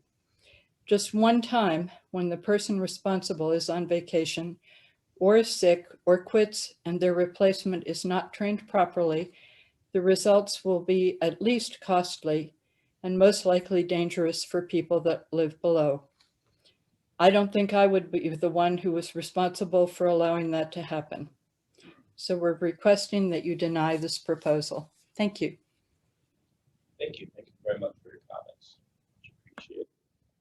We're going to move forward now to Mr. Bilby, the floor is yours.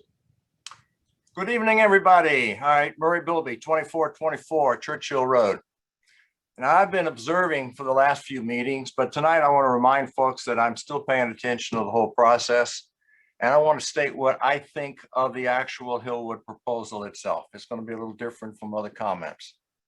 Now, I understand the constraints that the borough volunteers, and you are all volunteers under, and I understand the amount of time that's required just to competently understand the Hillwood proposal and its consequences. I mean, I've invested several hundred hours myself. I've studied the Amazon business model and the structure from container consolidations in China through the last mile flex drivers. And I continue to post books and the articles for anyone else who's interested in learning more about Amazon, as the project. Now, these are my opinions, but first let me state two fundamental issues with this whole project. First, a distribution center, especially the new Amazon vertical mega centers that's designed for automation, is simply the wrong kind of business for this site. Churchill does not have the infrastructure to support an almost 3 million square foot break bulk distribution center. We're residential. We are not a newly created industrial park where it belongs.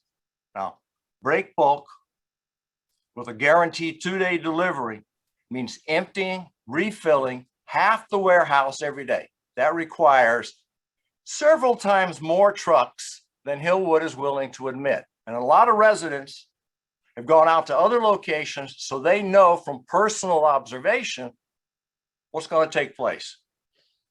Without completely rebuilding the parkway with modern on and off ramps, widening Beulah so it's got 4 or 5 lanes as a thoroughfare, Churchill simply cannot support the traffic created by a mega distribution center. And surprisingly, some residents still believe what Hillwood says. Now, second, Westinghouse built nuclear power stations that required highly competent soil mechanic engineers. So they laid out this site to maximize the usable area in this highly unstable topography. To think that Hillwood, with experience building in flat industrial parks, can do what the Westinghouse specialist said was not prudent is arrogant. And the borough will pay the price when Hillwood is long gone. I've reviewed the series of Hillwood PowerPoints to the borough. This is important. They are full of distortions, false comparisons, misleading statements, misleading renderings and photos, exaggerations, overstating the benefits, minimizing or ignoring the negatives, and the numbers are clearly manipulated with false conclusions. The list of why the proposal should be rejected goes longer every day as more and more residents become aware. So I hope the Planning Commission and the Borough Council will act based on the concerns of the residents and in the best interests of Churchill as a residential community. Appreciate the comments. As you know, I'm trying to keep it to our 3 minutes. We're going to move on to Peter Spirits. I'm Peter Spurdes and I live at 1903 Hampstead Drive. And I'm just going to continue the remarks begun by Dave Bordner about section 304-31. Section G of 304-31 says that the proposed use shall promote the objectives of this chapter and shall be consistent with the comprehensive plan. The comprehensive plan has 5 stated principles. They are as follows. 1, think long-term, making decisions that best benefit future generations. 2, embrace policies and practices that foster social, economic, and environmental sustainability and resilience. 3, build on the characteristics and assets, including human and cultural capital, natural systems, and history. 4, foster communication and participation in government and civic life. And 5, communities cooperate to maximize resources. Nothing in this development meets those principles. This is a short-term fix at best, which is going to leave us with a long-term problem. Section H, the proposed use shall be consistent with past developments of the borough and current character. Hillwood would have us believe that Westinghouse operating on that site 20 years ago is the same. That is not an accurate comparison. Westinghouse was an 8-to-5 research and development office complex, and the nature of the traffic was much different. The traffic was almost exclusively employee cars, and it didn't include hundreds and hundreds of tractor-trailer trips daily, 24/7. They would have us believe there will be less traffic, even though we all know that on the borough roads, the traffic has increased over the years, and there is much more traffic now than there was 20 years ago. It's nonsense for them to say that traffic will be less than when Westinghouse was in operation. The current character of the borough is hilly, tree-lined residential neighborhoods with only one small business. Completely altering the site by destroying green space to accommodate this monstrous facility is not in keeping with the current character of the borough. Thank you. Thank you very much for your comments. I appreciate them. As does all the council. We're going to move forward now to Elizabeth Kastman.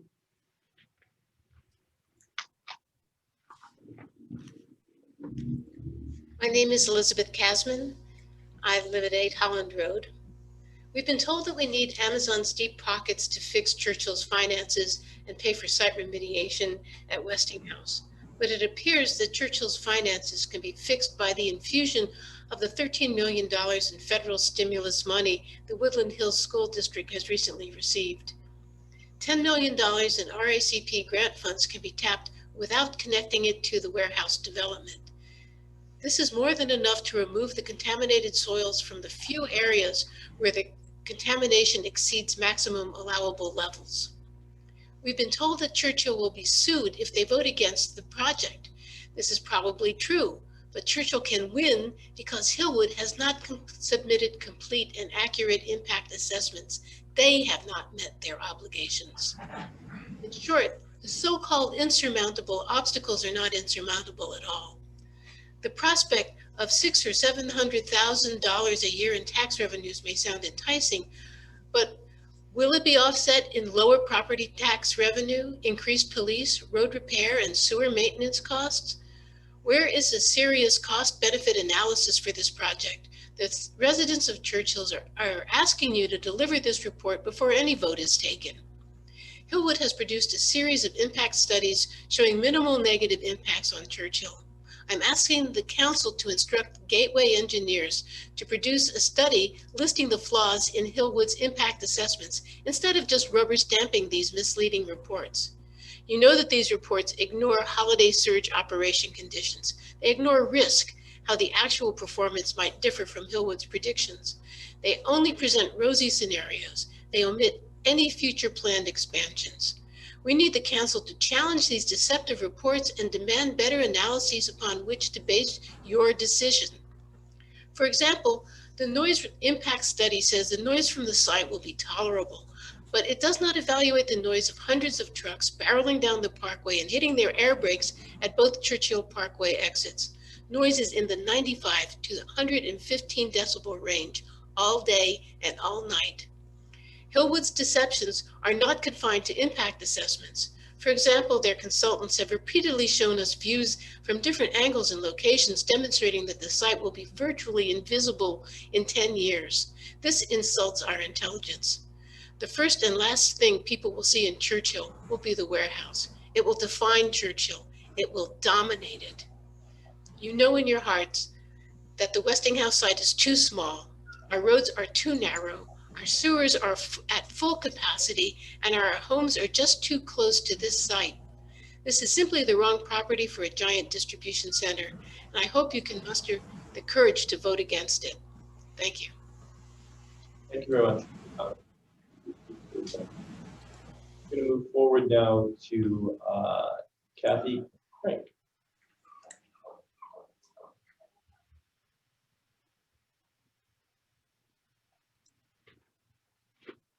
Thank you. Kathy Frank, 2010 Garrick Drive.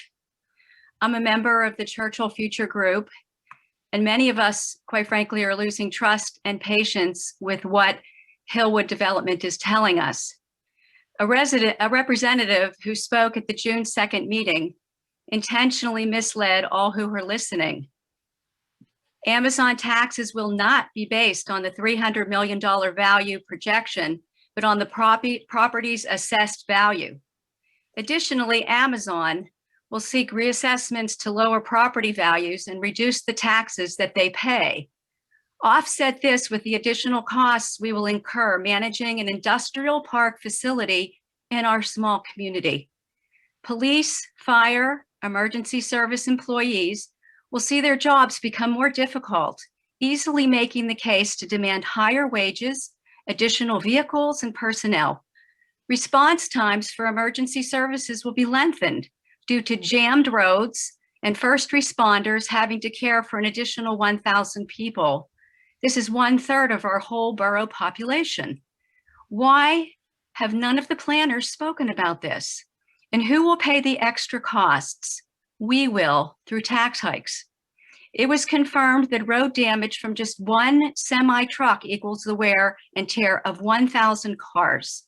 Our local roads are already in poor shape, so how is it okay to open the door to a distribution center that would obviously include semi-trucks, many more cars, and Amazon vans? No one has mentioned how the roads, the noise, pollution, and congestion will be addressed during the many long months of construction. Road repair costs will skyrocket, and who will pay the extra cost? We will, through tax hikes. We've been told that this facility will bring good jobs and tax revenue to the borough. Not true. These jobs are low paying with very high turnover. Most employees will not be living within our borough, thus they will not pay wage taxes here, but in the jurisdiction where they live. Clearly, the tax benefit we were promised is a fallacy. Recently, Amazon began bragging about automating many of its distribution centers within 10 years. Vox.com reveals Amazon continues to add versions of the original Kiva robots to more and more fulfillment centers. At the same time, the company works on new robotic inventions to handle new tasks inside its facilities. Reuters reported in May that Amazon was rolling out automated packing machines. I ask you to please do the math. By the time this facility is built and begins operation, we may have 4 to 5 years of supposedly lucrative jobs. At the cost of all this destruction, it's not such a great deal after all. Thank you. I'm trying to keep to the strict 3 minutes for everyone. We're going to move forward now to Susan Sterrett.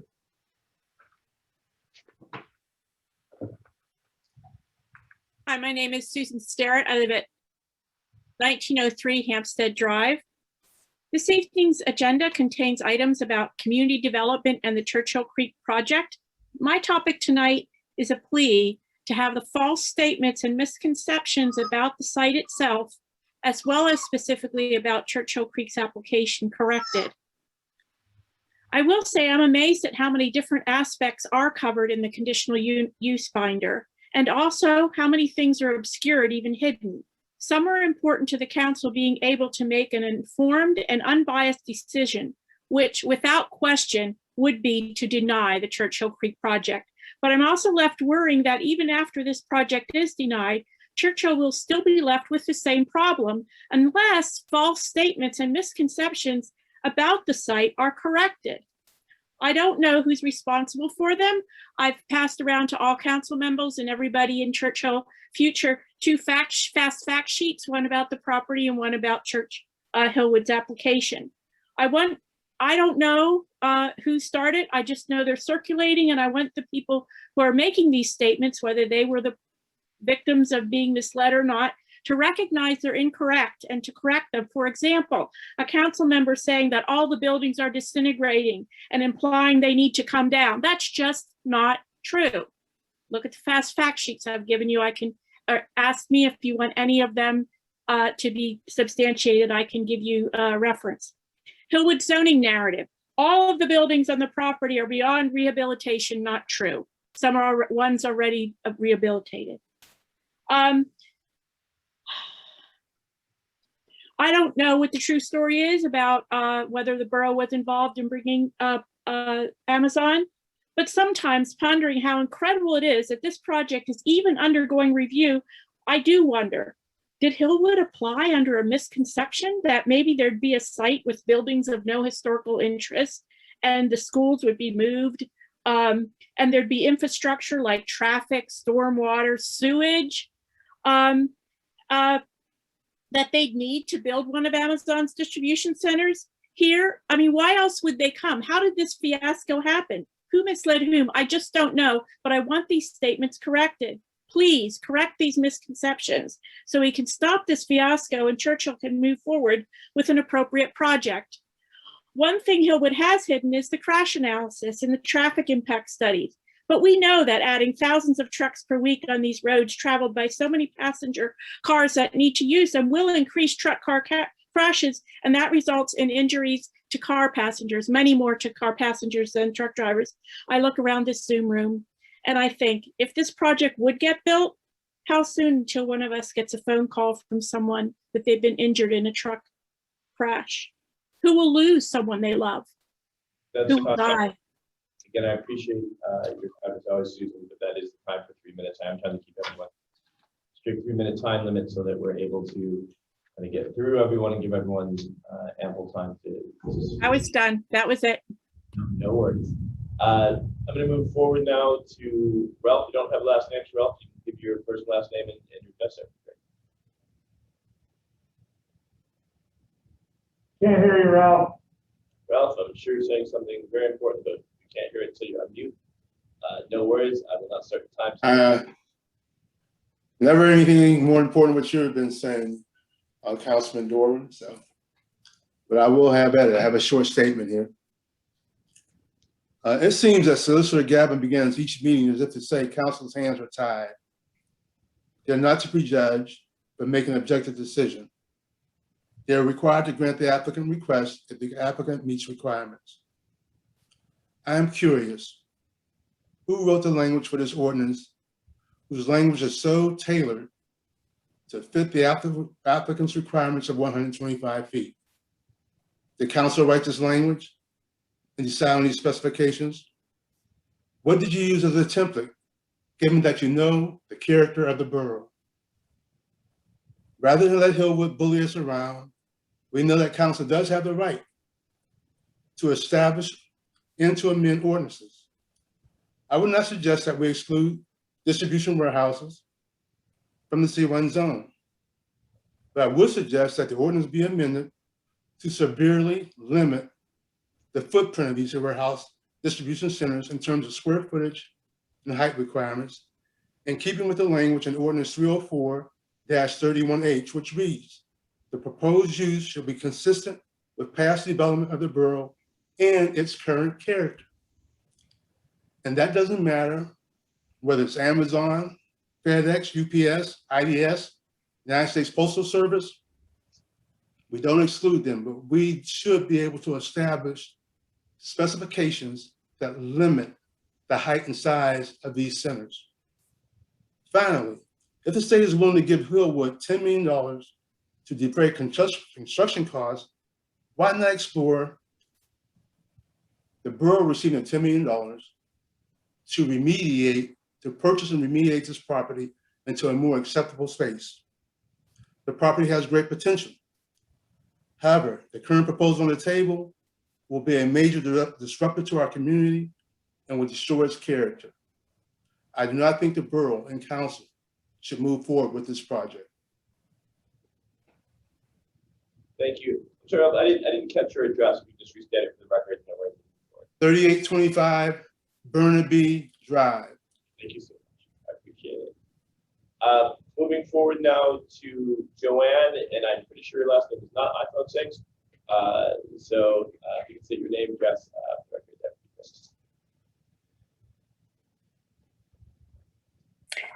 Joanne Skanga, 30 Churchill Road. Can you envision a place where people thrive, new ideas are forged, and the land is regenerated from the effects of its past? It really sounds like a fantasy, doesn't it? But it's not.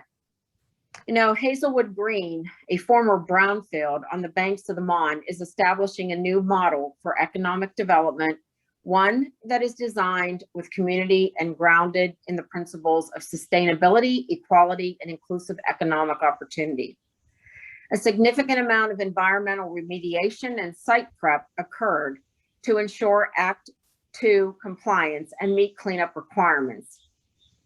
It is all being done in accordance with PA Land Recycling and Environmental Remediation Standards Acts. It is supported by Governor Wolf, County Exec Rich Fitzgerald, PennDOT, PA Industrial Development Authority, Redevelopment Authority of Allegheny County, and RCAP, which, as we know from previous discussions with Hillwood, is asking $10 million from.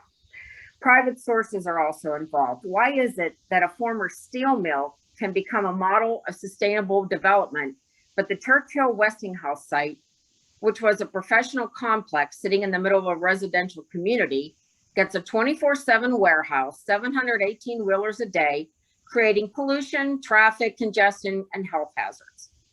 There is no precedence for this type of facility being built in a family-friendly community. Hillwood has not been able to show us not one warehouse they have built in a residential area to support anything they claim as it relates to warehouse distribution centers. Hillwood has not demonstrated any desire to bring a sustainable business to our community. Why haven't the aforementioned state, local, and county individuals and organizations driven progress by doing for Churchill what they did for Hazelwood Green? I challenged Churchill Council, Planning, and Planning Commission to ask for help in bringing a similar approach to Churchill. We deserve better than what is currently being supported by state and county government, who no doubt are prematurely patting themselves on the back for bringing low-tech, low-paying jobs to the east.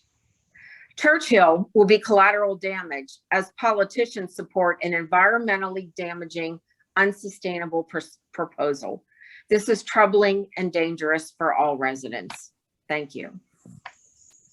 Thank you. Appreciate that very much. We're going to move forward now to John Kuba. I'm never sure how to pronounce it. Hi, I'm Lisa Edwards. I'm on my husband's computer. Again, my name is Lisa Edwards. I'm at 2292 Elm Hill Road. I am astounded that at this late game, Hillwood has yet to explain to us how the Greensburg Pike exit is going to work. This is 60% of where their trucks are coming in and out. They have yet to explain how it's going to work. And what they have done is they magically waved their hand in front of some site plans and said, no, we're going to turn that into a street because that's what PennDOT wants, but they don't explain how. And I cannot imagine how they're going to take, if you've ever taken that exit, it's a semicircle and it's truncated and it's short and you zoom around and after coming off very quickly, that now they're going to have 18-wheelers loaded and unloaded, not only coming off the parkway, but now they're going to add the additional thing of a road coming up out of the site onto this very exit so that the trucks can now go around the corner and get back onto the parkway to go Parkway West. So imagine now we have not just the traffic coming off the parkway, we now have traffic coming up this road onto the same thing, turning right onto Greensburg Pike, turning right onto Graham, turning right onto William Penn, and then getting onto the exit to go west. Any one of us has done this in a car and knows it's impossible or very difficult. Can you imagine an 18-wheeler? Why has Hillwood not presented how they're going to handle this design at this late game, which is a critical component to their project? So I've asked repeatedly how that exit is going to work, and they have yet to present it. So that's what I have to say. If they are so far behind on this critical aspect to make their site work, what other screw-ups do they have in their design? Thank you. Again, thank you very much for your comment. I appreciate it. We're going to move on to Eric Robson.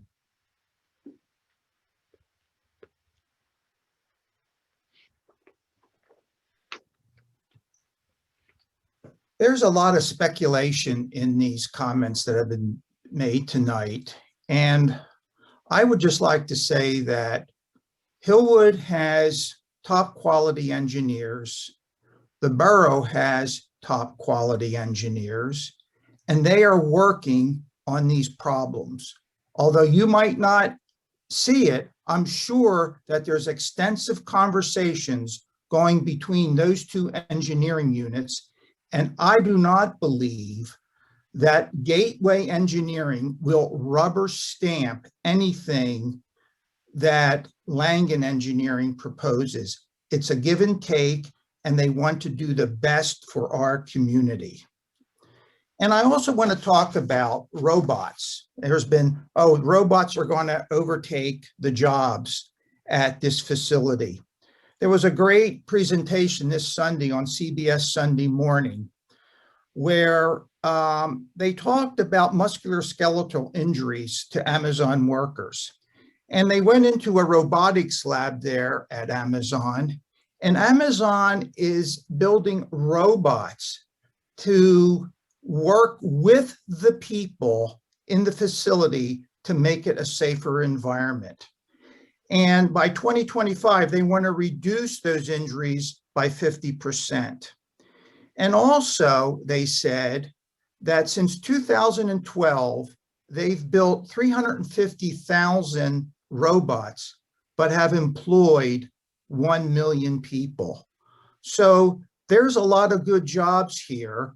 And we have to look at our surrounding community, East Pittsburgh, Rankin, Turtle Creek, Braddock.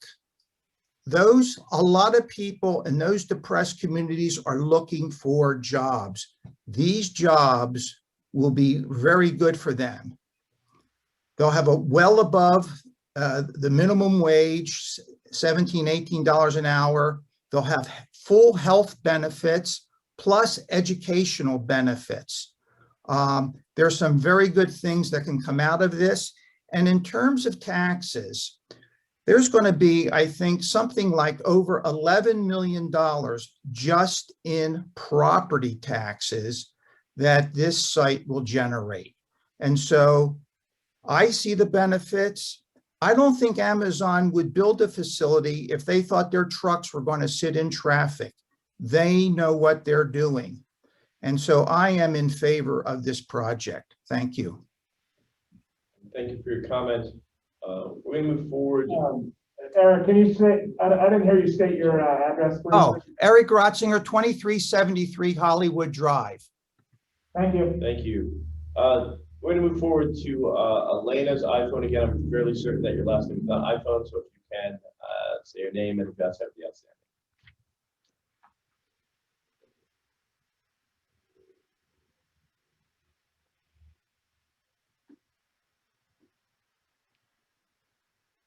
So Elena, this is your hand is up. This is your opportunity to speak. I'll give you a second because I can't see you, so I don't know if my enthralling voice has had you walk away for a second or if you're still there with us. What I'm going to do is give you one more second, then I'm going to move forward to Harry, and I will leave your hand up. And should you return, I will return to your turn. One more second. All right, so we're going to move to Harry. If you want to state your name, address again, you're up, and then if Elena returns, we will move back. Yeah, my name is Harry Timonello. I live at 1706 Williamsburg Place. I don't have anything written, as several of the speakers have. I came to the meeting basically to listen rather than to promote.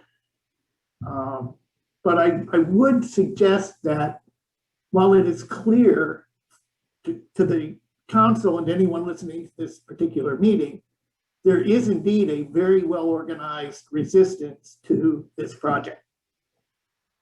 How many people that represents is almost impossible to discern.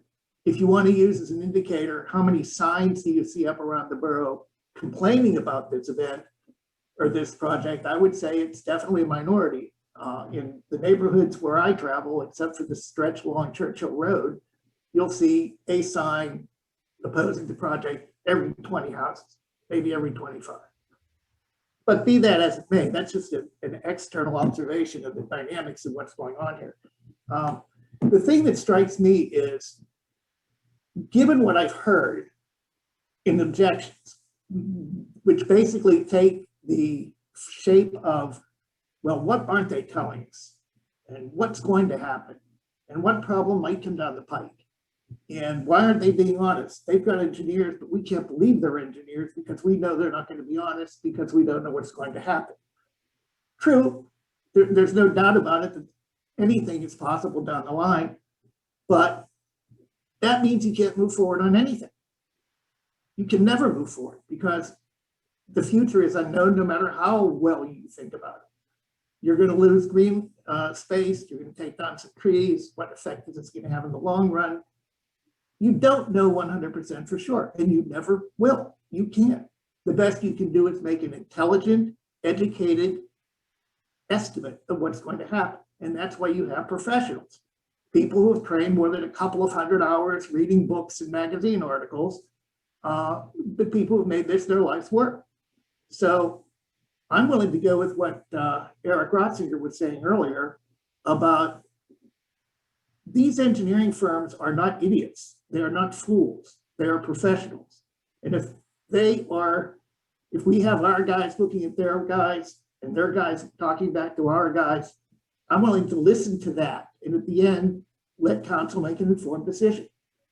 I mean, in the long run, either that property turns into something, or it just sits down there and continues to turn into what it is now, kind of like a resort home for deer and a source of possible future contamination from those older buildings down there. If there was any interest in this structure or in that property for residential, after 20 years, don't you think someone would have looked at that? You're not going to put a mall in down there, because if you did, you'd have the same objections coming again. There'd be traffic. We're not committed to the traffic. So, well, that's it. I'm happy with that, Jay. Thank you. 3 minutes. I appreciate your comment. We're going to move forward to Ruthie Ray.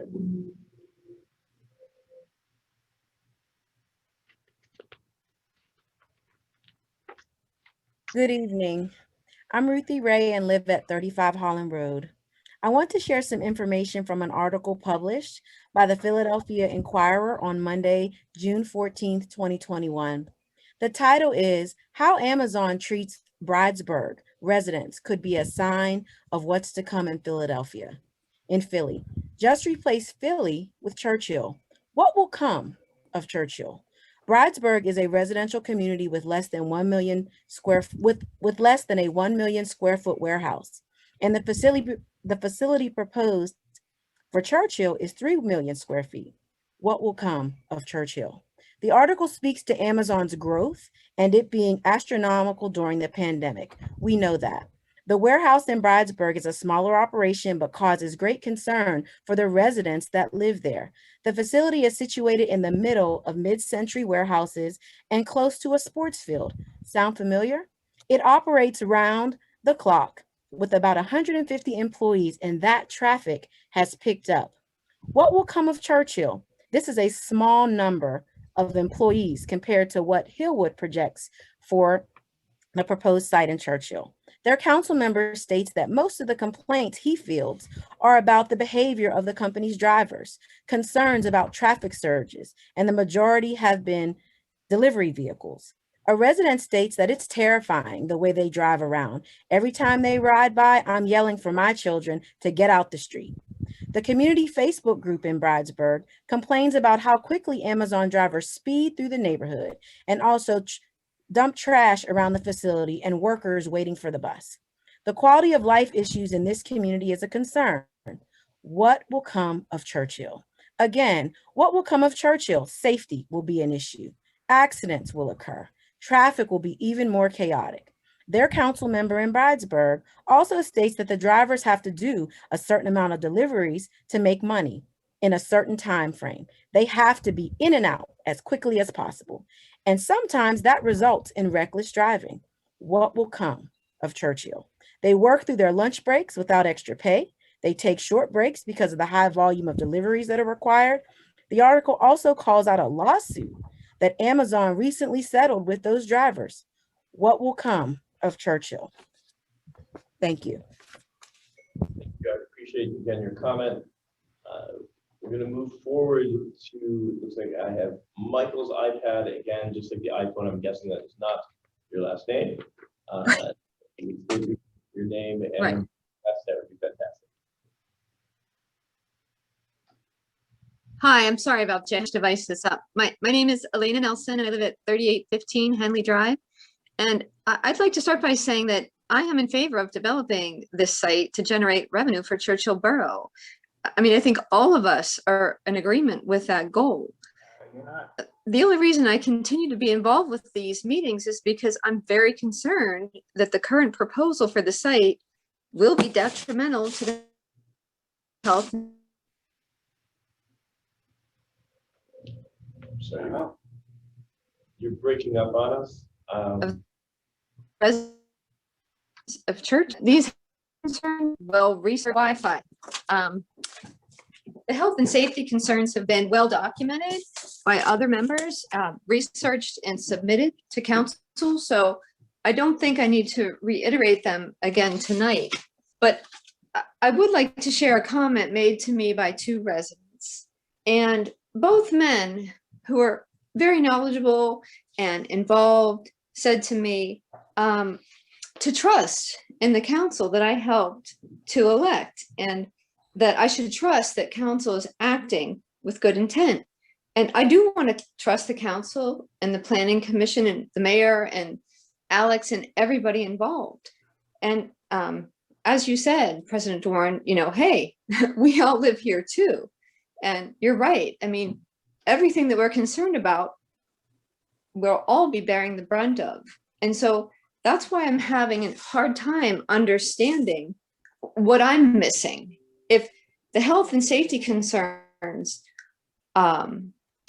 outweigh the financial benefit, then I'd like to know what I'm missing. And so I echo Mr. Grossinger in saying, let's remove the speculation. Let's get something, as Ms. Kassman said, let's get a very specific, highly detailed cost benefit analysis so that the best decision can be made for all of us who live in this community. Thank you for your time. Thank you. I appreciate your comments. Again, as every resident, we are happy to have the opportunity to hear what you have to say and take it into consideration. I'm going to move to Kate Kerrigan Hill next. Hi, my name's Kate Kerrigan Hill. I live at 1441 Beulah Road, and I want to address a couple of things. One is the signs that were mentioned just a few speakers ago. Those cost a lot of money, and we are putting up our own cash to take care of those. And I think it's real important to know that there are some people who don't want to have signs in their yard. They agree that this should not happen. Can someone mute their mic, please? Thank you. There have been plenty of people who agree that this should not happen in a neighborhood, but they are hesitant to have signs in their yard because they're afraid of vandalism. So this is twofold. Some people are afraid of having their houses vandalized, and we have borne the cost of this ourselves, and this is not cheap. Regarding talking about speculation, a lot of people are speculating. What I have learned from almost 5 years of living in Churchill, when I lived on Beulah Road, and you don't meet a lot of people that way because it's very busy and it's very dangerous. And I didn't realize that before I moved in. But what I've learned from being a part of this Churchill Future Group is that very few of us are speculating about a lot. I have met people who are researching and looking into this from every single aspect they can find. This is not some fly-by-night group that are simply throwing something at the wall to see what will stick. These are people who are so experienced, knowledgeable, excellent in their fields. This is a well-rounded group of people who I have had the pleasure of getting to know through something like this. So I will say that the benefit to me from all of this is getting to know neighbors I never would have known before. And I am so impressed with what they bring to the table, and they are not speculating. This is based in fact. Also, I will say that regarding council and everybody living in our neighborhood, I tend to believe, and as I've gotten older, I've often thought that when you get older, you become wiser. And with wisdom, it comes a lot of common sense. And for those who live in our neighborhood, including all of council, honestly, after months of enduring all of this, I don't know how it's possible that anyone can look at this and think, wow, this is really great. This is really, really good for our neighbors, for ourselves, for our children. There is nothing that I have heard that makes me think that this is good for a neighborhood, and I don't understand how any council member can say that as well, because you are correct. You live with us, you live near us, you have families and children, and I can't fathom after all of this time what you're seeing that makes this favorable. Thank you. I'm trying to stick to the 3-minute time period fair to everyone, but I do appreciate your comments. At this time, I don't see any of the hand raised in the kind of in Zoom space. I am looking both. I try to make sure that people couldn't find it. If you physically raise your hand, I will look and see if you are there to make sure you have an opportunity to speak. Once I have done that, if I still don't see anyone, I also want to make sure that we take the time that anyone who doesn't have video on, who's either calling in or just doesn't feel like being on camera, which I can totally respect, also has an opportunity to speak. So this time I don't see anyone with their hand raised in the participant area. Again, if you go to participants, click the raise hand, it will get it up. I am looking now to see if there's anyone who had raised their hand with an opportunity to speak, who's physically looking to raise their hand. And seeing none, just double checking. I do really, it is important that we hear your comments. I am now going to ask that if there are people who wanted to comment who are on the phone, if you can unmute, I'll try and organize, in some sense of organization, to call you so that you have an opportunity to speak. This is where it's tricky for me, but I'm going to pull this up. So to begin with, April, I don't know if you had a comment or not, but I do see that you are unmuted. Hey, this is April. I'm not going to comment tonight. Thank you very much. Thank you. I just want to make sure that everyone has the opportunity. So I appreciate that. I appreciate it. No worries. I'm kind of going through just looking for anyone who is unmuted. I see there's a Joel, and I don't want to butcher your last name. My apologies. Nikki. I see. I don't know if you have a comment that you wanted to make.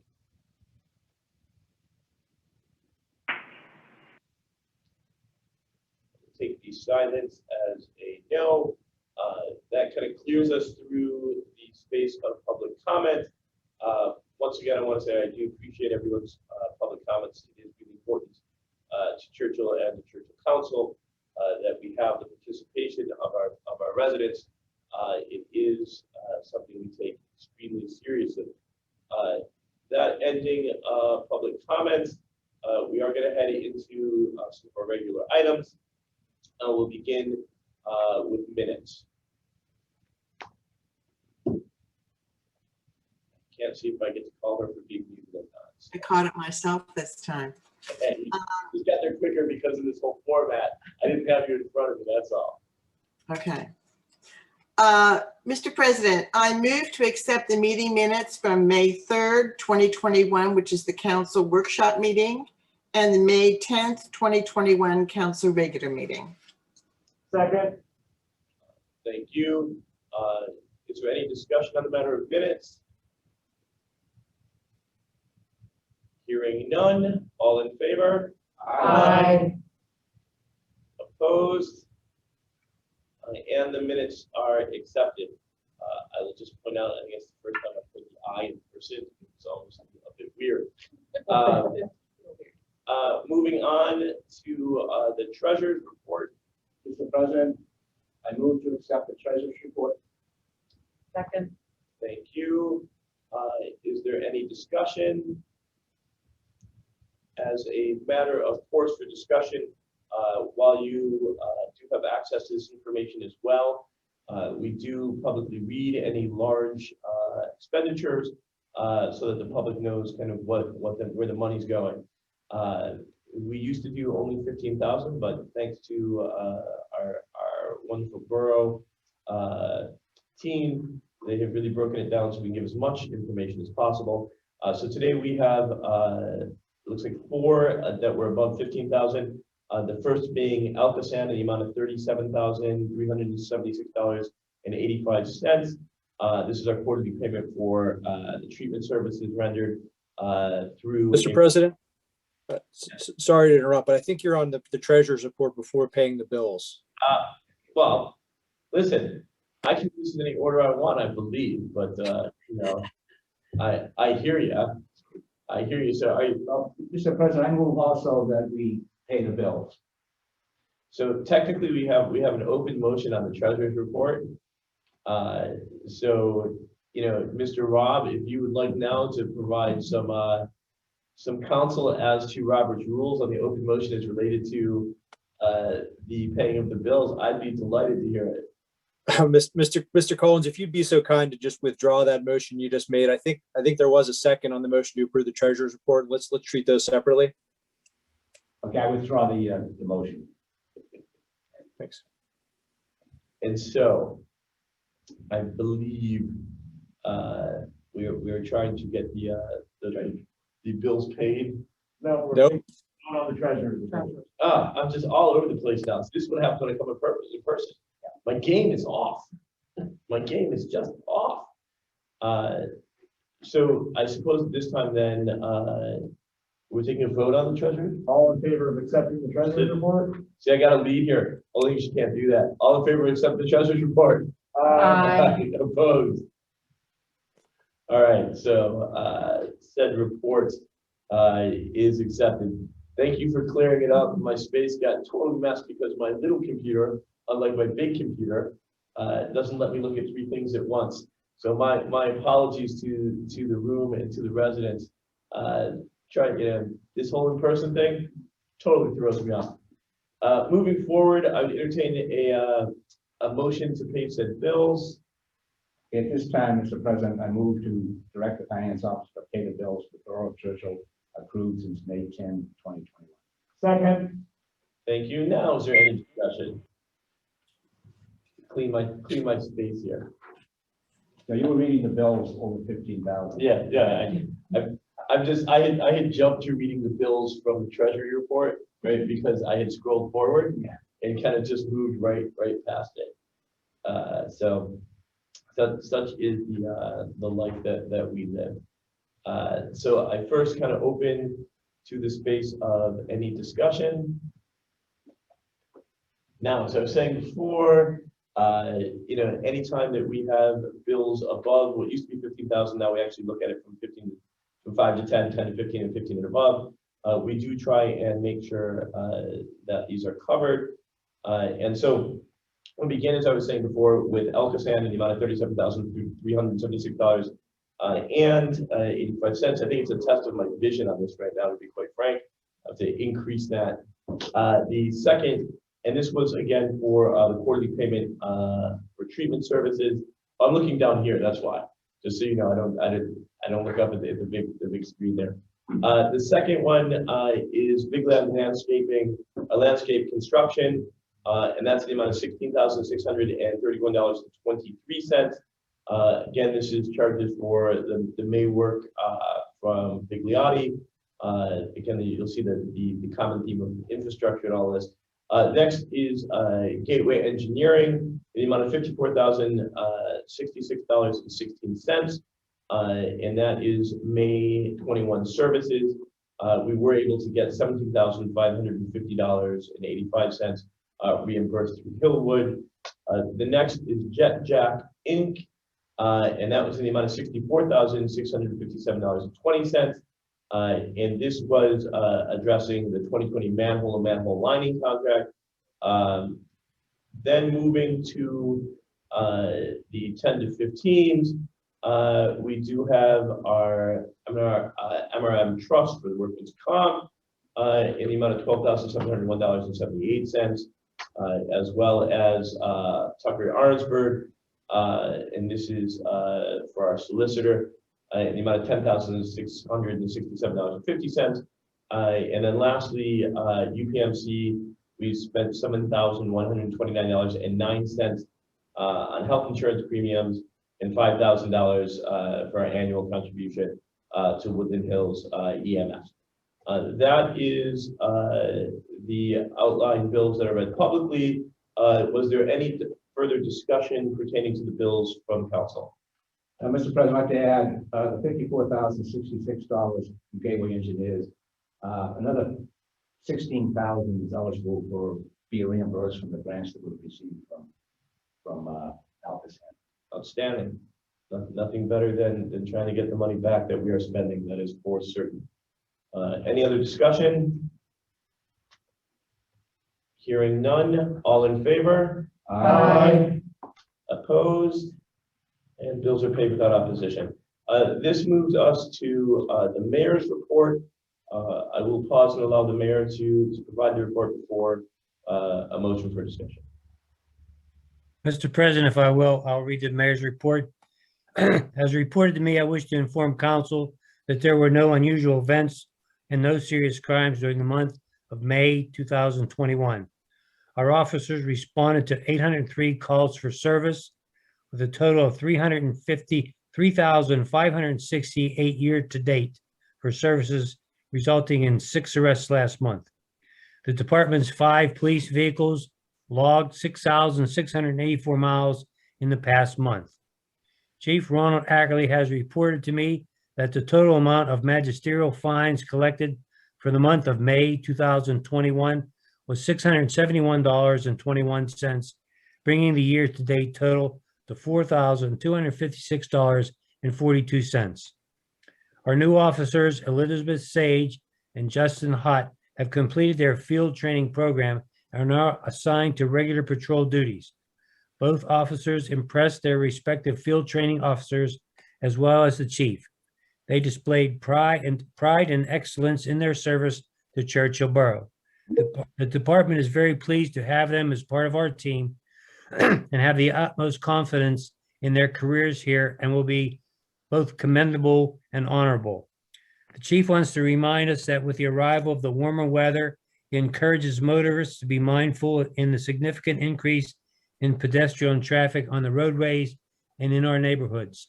Please avoid distractions and obey posted speed limits and roadway signage.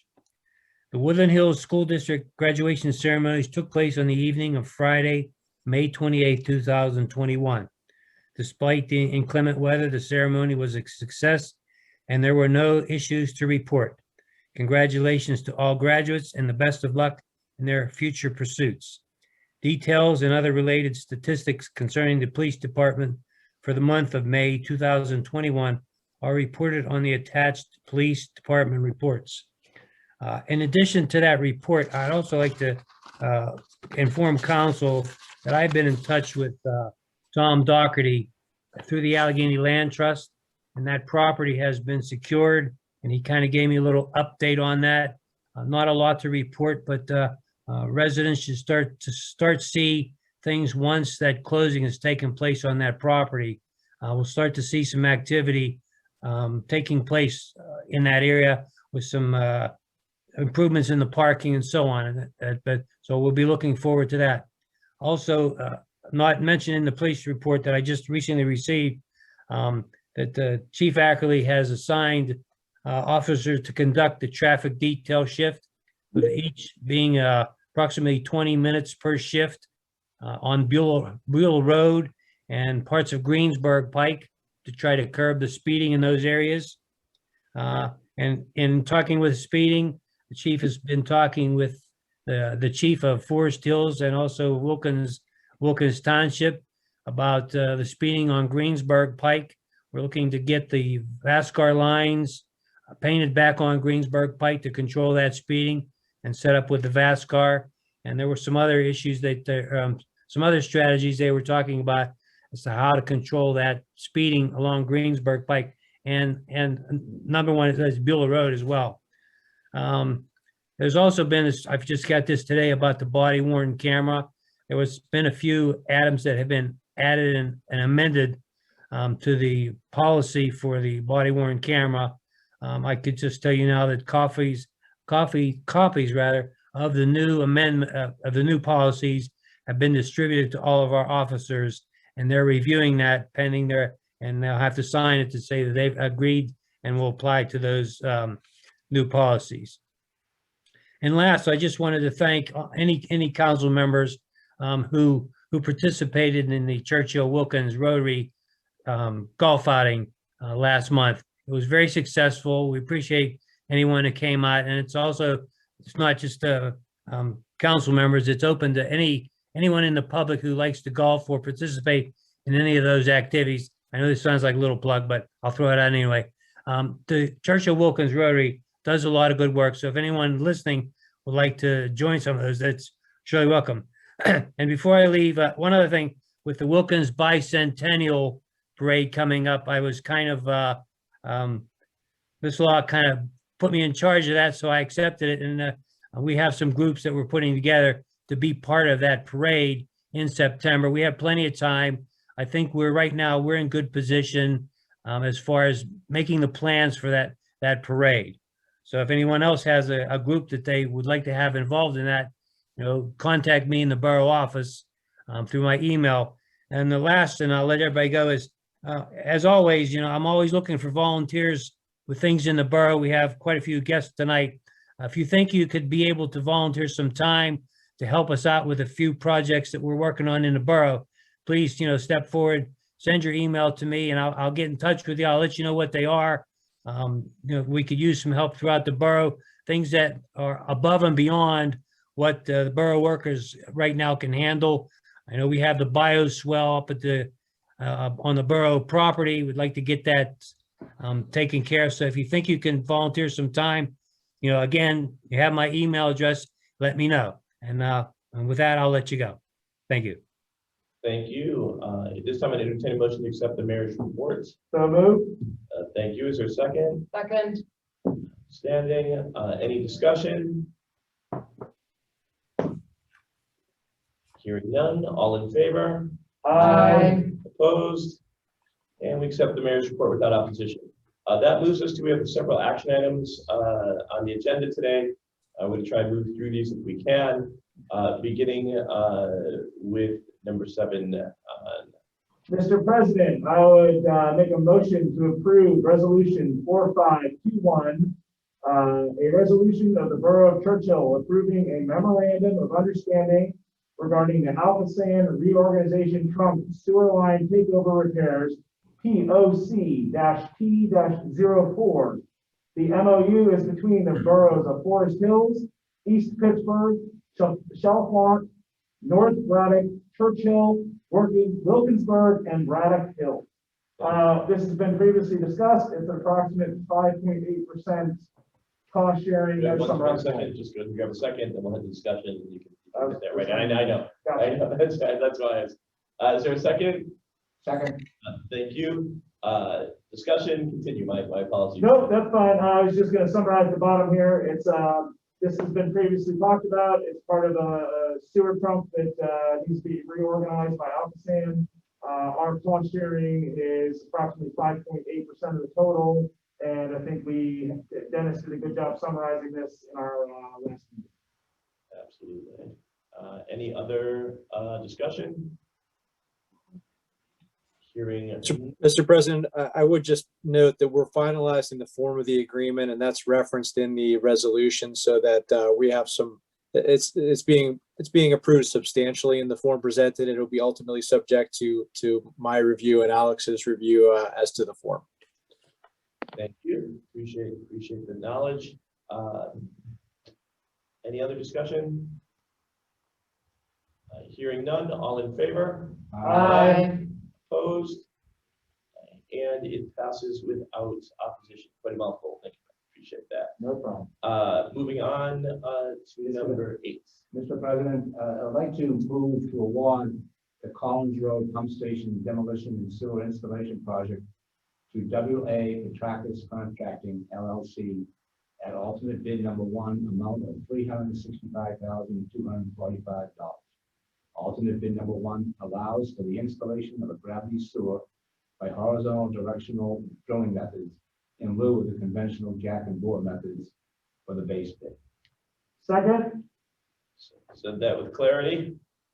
Is there any discussion other than just say that this is something that I think it's a great move forward, and I congratulate and I thank Gateway Engineers for putting a lot of work into this. My discussion is yay.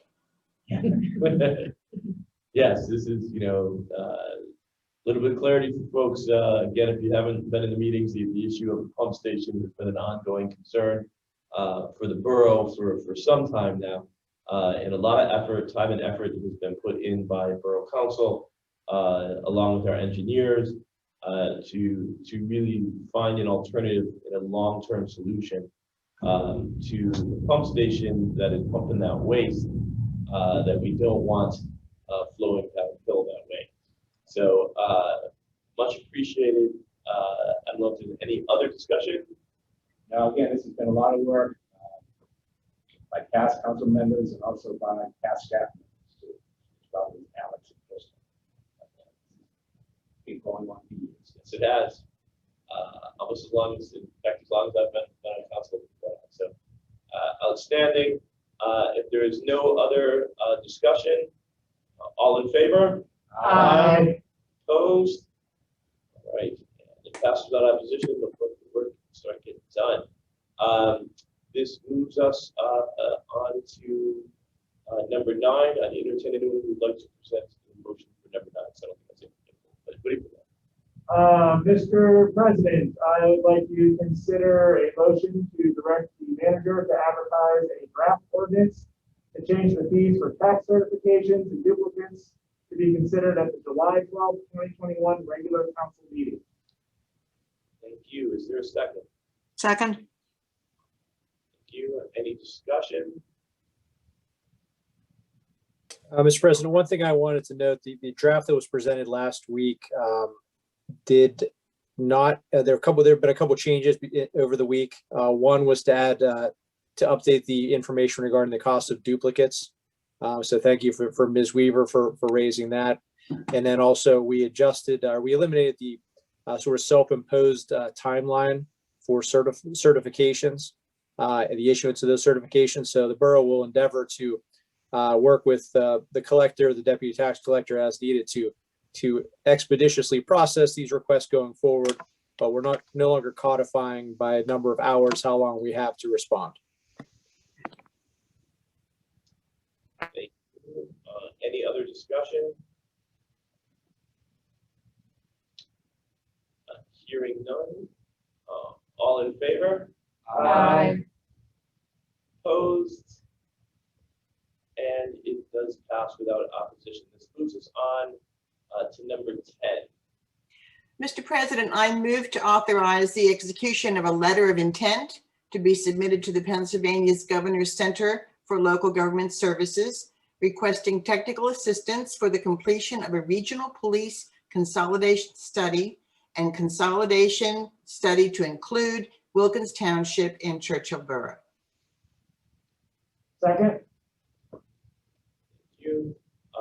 In the space of discussion, the Government Relations Committee began the conversation, and then myself and Diane as members met with the President of Wilkins Council to begin a conversation really about what consolidation would look like. At this point, moving forward, in terms of anything, this is the letter of intent to look at this. It is not binding us into anything yet. It is simply studying the idea and to see where this goes. We will see where it takes us. I think there's been conversation for some time, so we will see. Is there any other discussion on the matter? I think it's a good idea. Anyone else?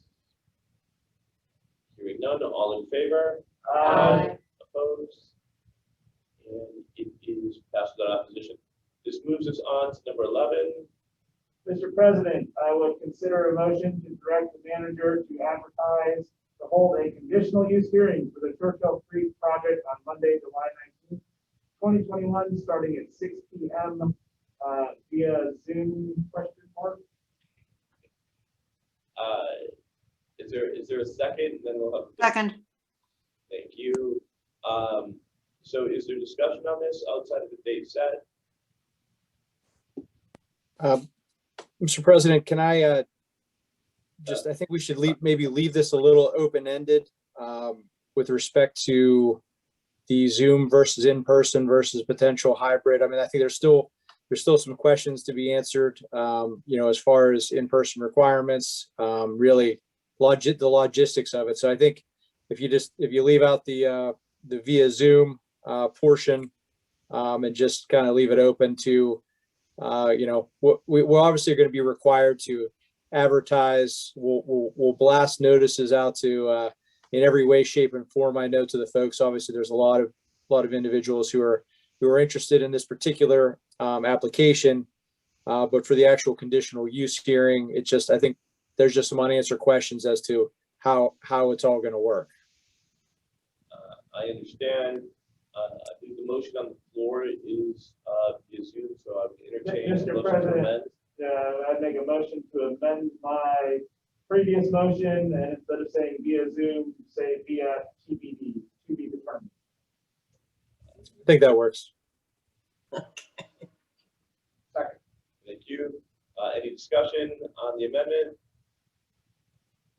Hearing none, all in favor? Aye. Opposed? All right, we now have an amended motion on the floor in terms of the hearing set for July 19th. Was there any additional discussion on the date or the issue at hand? Mr. President, I do want to make one more comment. Just to be clear, that's when the hearing will be commenced. It's difficult to determine, whether it's going to be completed in one evening, whether it will need to be continued for multiple evenings. So just to be clear, that will be the commencement date and time, but it's open-ended as to when it concludes. We noted. I intend on bringing my pajamas, and I will be there. Duly noted, and I appreciate that that update. Any other discussion on the matter? Hearing none. All in favor? Aye. Opposed? All right, we've got it set for July 19th, day before my birthday. Moving on to number 12. Mr. President, I consider a motion to approve a Safe Schools Act memorandum of understanding with the Woodland Hills School District. Second. Thank you. Is there any discussion on the matter? As you know, generally, we have an MOU that we enter into the school district. In past years, it has included the SRO. We no longer have the SRO, so there are some changes to this. But it is kind of the understanding of how we will engage with the district in terms of the police department, should they need us. Is there any other discussion on the matter? Mr. President, I would just add to that it primarily also covers the mandatory incidents that must be reported to the local police authority versus those that can be handled internally at the school district. So it sort of puts those into two different buckets, and just makes it clear what the responsibilities are. And there are also some provisions regarding disabled students as well. Thank you. Any further discussion? Hearing none. All in favor? Aye. Opposed? And it is approved without opposition. We have a few discussion items, kind of punch through our list here.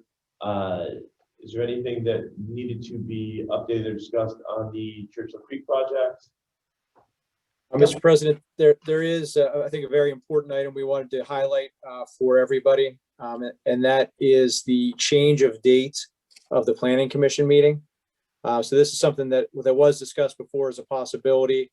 The Planning Commission meeting will now be held instead of July 7th. It will be held on July 14th. So that at this point appears that it's going to be held completely virtually. Planning Commission is not subject to the same in-person meeting requirement under the Borough Code as Borough Council meetings are. Again, we may need some flexibility, but it will all be made very clear by way of advertisement and notice to residents. But at this point, the plan is, and Mr. Graziani, correct me if I'm wrong, but I believe the plan is to have it, continue to have it as we have been the past 15 months, and that would be completely virtually, very similar setup to tonight, except not having the council members in the room.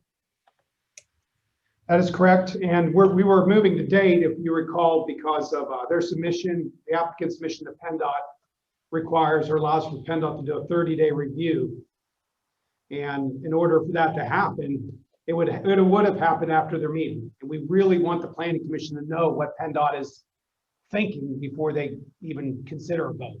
So in order for that to happen, we moved the meeting to the 14th to give our Planning Commission plenty of time to see PennDOT's comments. Right, and then that also leads to the different to moving the actual hearing date back to the 19th instead of the 12th, and that makes sense not only from a timing standpoint, but because we know it's going to be a very it's going to take a lot of time to get through the hearing. I think it makes a lot of sense not to have that on the same night as the business meeting. So I think it's all coming together. All righty, I appreciate that. Is there any reports out, any discussion on any of the committee report, any discussion on any other issues from council? I will allow for, if we're going to pass through committee report, we can go kind of around the table if anyone in council has any remarks that they'd like to make before we adjourn, and then we'll go through staff as well. So we can begin with the folks who are here. Matt, the floor is yours. Is there anything you'd like to comment on before we adjourn?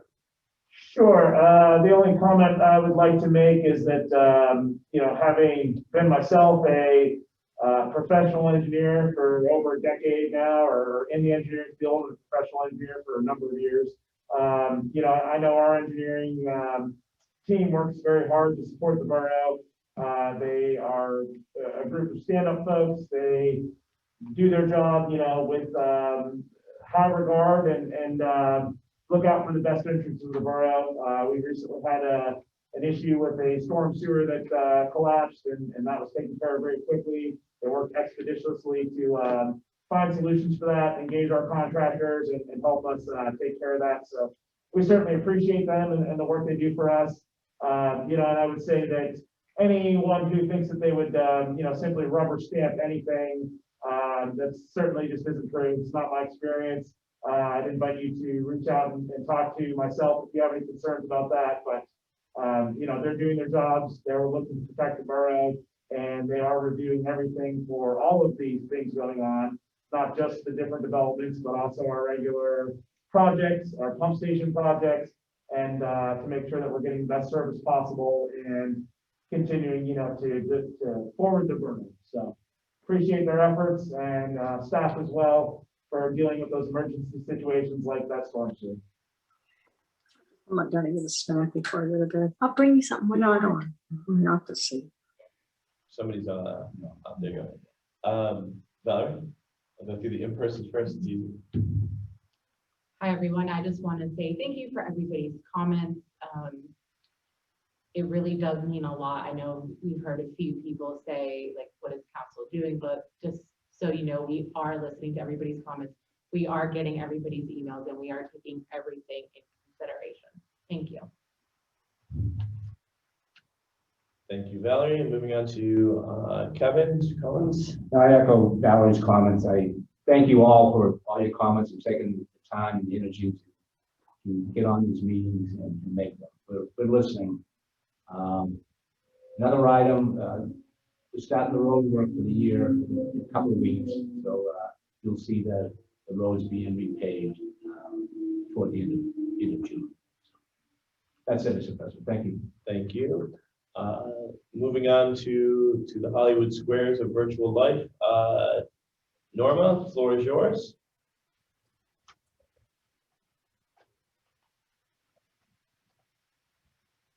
You are muted, Norma, and I know you are saying. I am so sorry. Yeah, I want to thank the residents as well for the really thoughtful and passionate comments, well researched. We are hearing you for sure. And I also want to thank the mayor for attending to the speeding on Beulah and the other roads. I think they've become pretty aware. I think we've all become pretty aware of that. So thank you. Thank you. Moving on to Adam. Yeah, just again, thank you for everyone coming out and commenting and making your opinions known. I just wanted to quickly touch on something the mayor mentioned, which is the Allegheny Land Trust being able to finally reach closing for the old Churchill Valley Country Club. I think that's going to be a great asset for Churchill, and I look forward to all the work they're going to do to improve it. There'll be trails down there, improving the parking situation and everything. I think it'll be great for Churchill in general. Thank you. We're going to move to staff. I don't know if Alex, if there's anything that I haven't forgotten you. You and I, if there's anything that you wanted to comment? No, sir. Ralph? I'd just like to say I'm very grateful the pump station project is moving forward. You're here. Dennis? Thank you, Mr. President. Keep it very brief. I think a number of items have already been touched on. We'll make sure to award the pump station project to the contractor and get that underway as soon as possible. As was mentioned, there was a sinkhole on Marbury Drive. The contractor responded to that and did finish restoration on that project at the end of last week. The paving project is expected to start in July, the beginning of July here. And the sanitary sewer operation maintenance projects are currently underway. Lastly, I attended a meeting with Three Rivers Wet Weather last week. The sanitary sewer consent order, the new one is expected to come out. Again, they stated within the next 2 weeks. So once that is released, we'll be able to provide some additional information regarding their requirements. Thank you. Thank you. I appreciate it. Still looking like Felipe. Moving on to Krista. No comment at this time. Thank you, Jay. Of course. Mr. Solicitor, anything else you'd like to add tonight? I've said enough, Mr. President. That you have. Moving on to Madam Vice President. Okay, the first thing I want to say is I want to apologize to the mayor because when I was chairing the workshop meeting, I just flew right past him when we went, around the table for comments. So, Mr. Mayor, I'm very sorry that I did that, and I'm so glad that you had a chance to talk about all the things that were important to you tonight. No apology necessary. Secondly, I want to mention what our staff went through trying to get this meeting together tonight. For those of you who don't know, the state legislature acted last week, as our solicitor said, requiring that all of the restrictions around COVID be eliminated basically on the spot.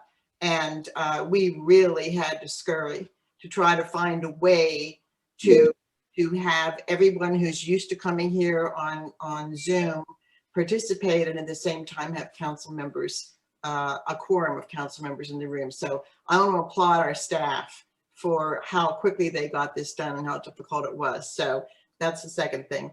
Third thing, to the people who came to speak tonight, I want you to understand how proud this council is of the people in this community. It is really something to sit here and listen to all the work that people have done, the intelligent questions, the analysis of everything. This reminds me very much of what happened when we had the fracking situation. Same kind of thing happened. So please, please understand that we want to hear what you have to say. On that note, many of you this evening read from material that you had written down. Please, you have it written down, put it in letter form and send it into the office by email or by snail mail. Either way, we need to have those detailed comments from you. So thank you very much. And that's all I have. Thank you, appreciate it. That leaves, once again, me between everyone getting to go back to the other room, with the exception of us, I suppose. I will make my comments extremely brief. One, I appreciate everyone's comments. I always will. My time on council, I've been on council now for it's like 11 years. And the comments from the residents have remained one of the most important parts of being on council. Two, I will say this, that, I am not a big fan of kind of accusations against council. I'm fine with it against me, by the way. I have no problem with that. But I can tell you that your council members, your neighbors, their integrity is not to be impugned. They really are doing what they can to make this, Churchill a better place, and they have committed to that. Because quite frankly, they're up here doing this on a volunteer basis, just like everybody else who volunteers to do it because they care. They don't do it because there's some benefit to them. So, I take a moment to have that conversation because I think it's important that everyone recognize, right, that when I talk about that, we live here too. No, we live here, right? This is our Churchill, just like it's your Churchill. So, I'm not interested in my 9-year-old who just turned 9 on the 5th, not having a place that she wants to grow up in.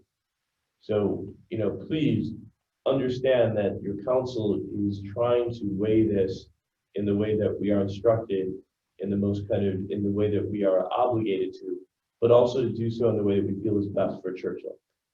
So I will leave that. My very last comment, and then I will motion to adjourn. It was in fact my daughter's birthday. As I said, on June 5th, she turns 9 years old. She is heading to a soccer tournament with the Hills girls. So I want everyone to wish her good luck on this Friday. That being the case, I would entertain a motion to adjourn. Council, please stay on. Mr. Dorn, if you could, I think you wanted, you may have missed it. but we do want to announce an executive session to participate in quasi judicial deliberations to discuss the conditional use application and the hearing for Churchill Senior Housing today. Yes, I have Matt catching me for it. I'm so eager to get out the door, and I've got to get him a message from Matt like, hey. So thank you for announcing it. Yes, in fact, council will head into an executive session at this time. And you heard from the solicitor as to the reason why. Yeah, and actually, it's okay to go ahead and adjourn. We just wanted to make the announcement first. So again, I would entertain a motion to adjourn. So moved. Is there a second? Second. Thank you, game, set, match. Let's get out of here. For all of you all, we'll stay on and do even more of this stuff. So thank you all. Have a good night. Thank you.